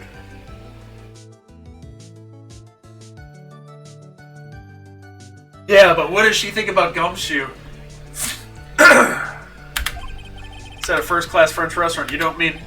Yeah. Told ya. Très bien. Where else? I knew it. We're doomed. Come on, let's go, everyone. Can't keep Maggie waiting, pal. Oh, yeah, because he had a... Oh, yeah, Maggie. Hey, you crybaby. You're invited too. Oh, forget about me. Pearl and I will be at the Loser's Shack eating potatoes. You know, Maya's taken an awfully long time to get back. She's still out looking for pearls. Uh-oh. Oh, Maya. What's wrong? Nick, what do I do? Pearlie. I can't find her anywhere. Huh? I'll bet she just went back home. That's all. Thought so too, so I called the village, but no one's heard from her. This has never happened before. As I figured, she has been badly hurt by this incident. She feels responsible for the tragedy that has befallen you, Maya. None of this was her fault. What should I do? Detective Gumshoe. Yeah, what is it, pal? Did you guys go on ahead? But what about you? Maya and I we'll join you guys once we find pearls. Nick, don't worry about us, Detective Gumshoe. We may be a little late, but we'll definitely be there. We have a lot of celebrating to do tonight, and I wouldn't miss it for the world. Yeah, but you're the... Ah! Very well, Phoenix, right? We'll go on ahead. Don't keep us waiting, right? We won't. But where should we look? Where could pearls have gone? Let's go, Maya. There's only one place I can think of that pearls might have gone to. The office? Nope. Temple. Hazakura Temple. For pearls, I bet this is a very important place. After all, it's where this whole incident started. What's this? You're all back again so soon? Sister Bikini! I thought we'd be eating mashed potatoes alone tonight. So she's here? Pearlie is here? She's in the training hall. Why don't you go hurry along and see her? Okay.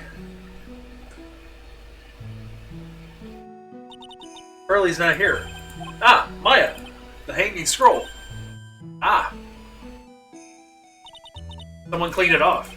It's got to be pearls. Ah! Mystic Maya! Pearlie! Why did you just leave like that? Mystic Maya! Mystic Maya! Oh. I swore that I would never trouble the two of you ever again. Because it's all my fault. It's Mystic Maya's mother. That's why you came here? It's the least I can do to pray for your happiness. You don't have to do that, Pearlie. It wasn't your fault. You didn't do anything wrong. Of course, I'm sad that my mother is gone, but how do I say this? I'm still happy. Not to lie just to make me feel better. No, really. It's true. The only reason I'm still here is all thanks to everyone who was there for me. My sis, my mother, Mr. Armando, Nick, and you.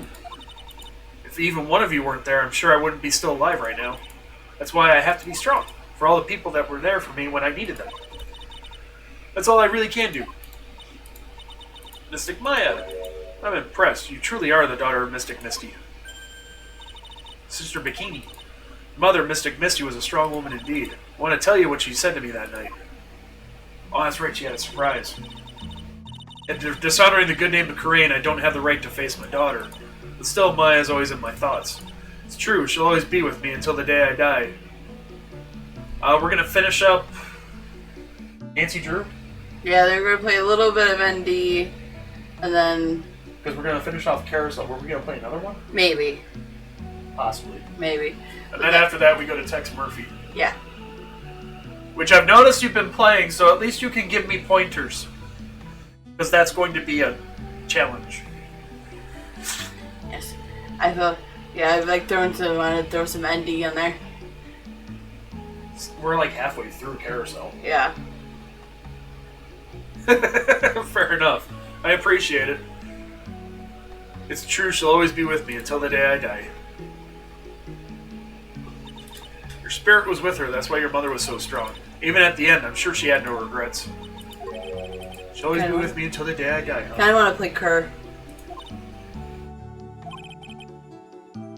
Curse of Blackmore Manor? Yeah. Is that the one with Jane?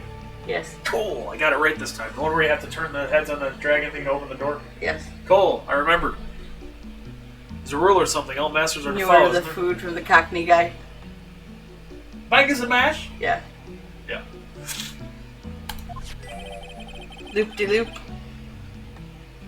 Oh, cool. To never take the charm off until the day you die. Skull and Bones. What? Skull and Bones. Oh, yeah. I love Skull and Bones. But that's a master's talisman. The thing that Misty kept by her heart would never take off. It wasn't the container that was important, rather it was the contents. That's... Aww. Photo? Ah. Mother. It's only natural for living creatures to fight to protect their own lives. But what makes us human is that we fight for others. Who do you fight for? How hard must you fight? Jeez, I can't read. That's a true measure of what human life is worth. We defense attorneys are worriers who are constantly challenged by that question.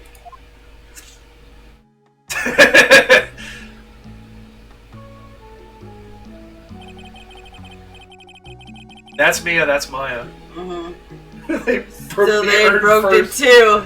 Everyone has broken it. Even when the battle is over, the bonds that connect us are severed. We always return time and time again. Mia, Maya, Pearls, Mr. Armando, and Maya's mother too. I learned that from all of them. Nope. Nope. Well, shall we get going? Everyone is waiting. Ah! This is a day to remember, a day when a lot of things were finally put to rest. I think we should celebrate that what we've overcome today. But I still can't... Oh, go on, sweetie. You can come back for training anytime. Oh, okay. Alright, I'm going to make a brand new start too. Sister Bikini, I'll be back for more training, I promise. I know, and I won't go easy on you just because you're the future master. Make sure to prepare reservations for 3 when you come back. Wow! Alright, we're going to have a great feast today, Pearly. You know why? Because training is a battle of endurance. Okay, Mystic Maya, I'll eat lots and lots of food tonight. You know, there's one thing I don't get. Probably don't want to, but... What is it, Nick? Reservations for training is fine and all, but... Why for 3? Come on, what do you think? You're one of us, Nick. Next time you can train right alongside us. Oh boy. Huh? I'll be waiting for you. Sister Bikini would take special care of you. Oh Huh? lord. Huh? That'll be great, Nick. We're going to do the special course, naturally. Huh? Huh? Huh? That's a great idea. After all, Mr. Nick. You'd do anything for Mystic Maya, wouldn't you? Even walk on hot coals, right? We'll have a Oh, nice big Lord. meal right before we come next time. Right, Nick? You know, I was wondering if I could say just one little thing. Sure, of course you can. Oh, I love this part. I can't wait to hear it. I'm getting goosebumps, too. Well then, here goes nothing. Objection!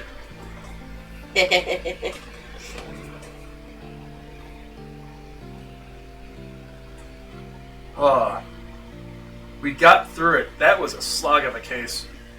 Really have to work extra hard now. Master Karain and the office manager of Wright and Company law offices.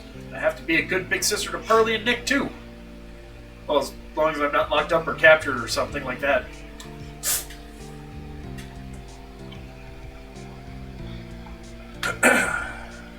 Jeez. That was a mess. That's true. Mr. Nick really is Mystic Maya's knight in shining armor. Oh, He went Lord. through with the special course and all the way to the end. Actually, I heard there's a legendary extra special ultra course here too. I think I'll surprise the two of them by making them a secret reservation. Always getting people in trouble, Pearl. Oh, Pearl. Gumshoe. Maggie bought me a brand new coat as a present. Oh, he does have a new coat. I feel 10 years younger. I'll never take it off. Oh. Yes, but somehow you just don't seem the same. Guess a dirty, shabby old overcoat is just more detective-like, sir. Don't worry about it. In the name of love, a man will soil himself silly. Oh my gosh. Those two are funny. They're cute though. Mr. Wright, I am once again in your debt. Thanks to you, the Treasures of Korean exhibit was a great success. I even got to see Miss Von Karma, who I hadn't seen for almost a year. She taught me how to use a whip, and said that I must show you what I've learned. Oh boy. Now those two I wouldn't mind. Yeah. Yeah, I do like them. At least she's his age. Oh, Desi and I man. started a company called Mask to Mask Consulting, dedicated to stopping the evil plans of all the criminals in the city. Our motto is, cut it out, please. Cut it out, please. Pretty cute, huh? Well, we all also sell plans to the criminals as kind of a side business. I wonder if that's okay. Sometimes I think we're maybe the worst criminals. Oh boy, that... Oh my Oh gosh. no, we're gonna have to see the clown, aren't we? Maybe. Oh. Show my appreciation, Mr. Wright, for exterminating Don Tigre. So I lent him $500,000 in a tea set. Special thick tea. One I mixed with my own two hands. I bet he's drinking it now. Went through compromise. He. She's creepy. She's kind of almost worse than the clown. Oh yeah, a little bit. Oh, this guy. I'm just old and in the way. Wrinkly, grumpy, clown-nosed waste of flesh. At least that's what I thought. But my grandkids had a birthday party for me the other day. Oh. Talk about embarrassing. 69 years old and I cried like a baby with a dirty diaper. So. I totally forgot about the Mask to Mask. That was the beginning of this, wasn't it? As usual, we have an abundance of work to do. We've hired a new programmer to replace Glenn Elg. I do hope everyone will get along. His name is Adam Mata. As soon as I heard his name, I knew our brain circuits would align perfectly. Yeah. There's something with that I'm not getting. My, more reporters. Since the murder, we've made so much money, I hardly know what to do. I think a magazine liked us because it provides such a nice visual, especially in its spring. Can hardly wait for Iris to come back. Wah-ha-ha-ho-ho-ho.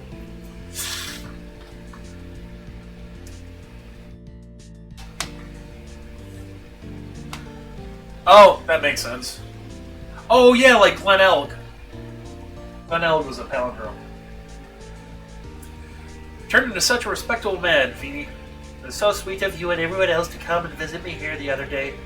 Of course I was happy that you constantly had your eyes on me, but I felt kind of bad when the little one slapped you so hard you got a nosebleed. Oh, Pearl. Yeah.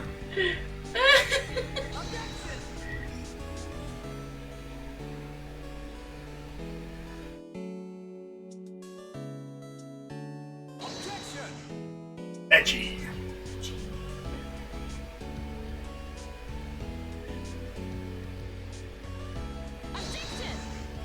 Mia. Objection!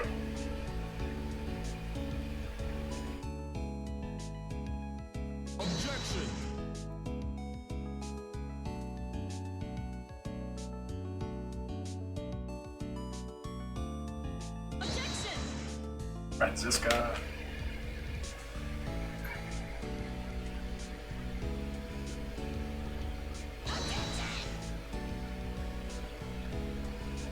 What? I was just looking at what we're doing tomorrow. And he has a guy on call, so that's surprising. Oh, Ugh. what's this? I'm back from a long and tiring vacation. No one's here to greet me? Guess while I was gone, my little whippersnapper buddy quit, and now I got no one. What kind of lonely, crazy security room is this supposed to be anyway? But with all the flashing lights and switches, I feel like some sort of space alien.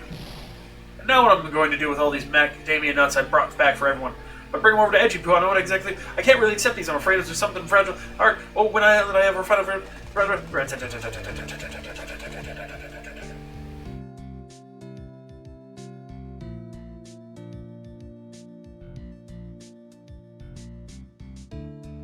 Oh, Larry. finally found something I love to do.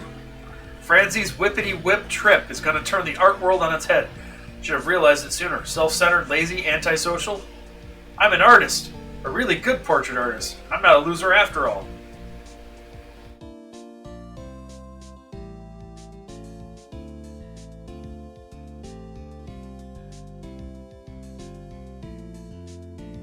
Yeah. That's not bad at all.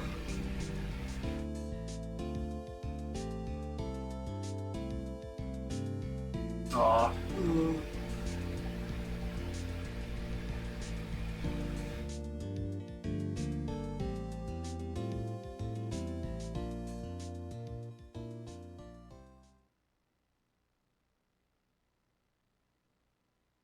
Yay, got it all. Okay.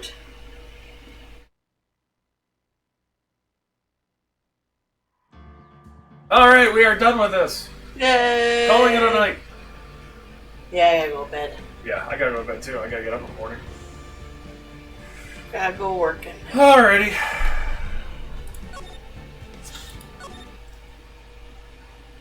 Ha! I got them all. Yay. Alrighty. Well, regardless, we are going to call it a night. You may be back on tomorrow night, right? Yeah, I'll probably be back on at least for some time. I'm gonna be screwing around with Cyberpunk and drinking these. Yeah, no problem. We probably won't be on Tuesday. We need to get back to him, but we're probably not going to this Tuesday. We're gonna have fun at Six Flags. We're gonna go Six Flags. Yeah. But regardless, And the next Sunday we'll do some ND. yeah, I'm excited. and I'll probably be streaming on Saturday again. Yeah. Because I'm me. Anyways, we shall catch you next time. Bye, guys. Have a good night. Peace.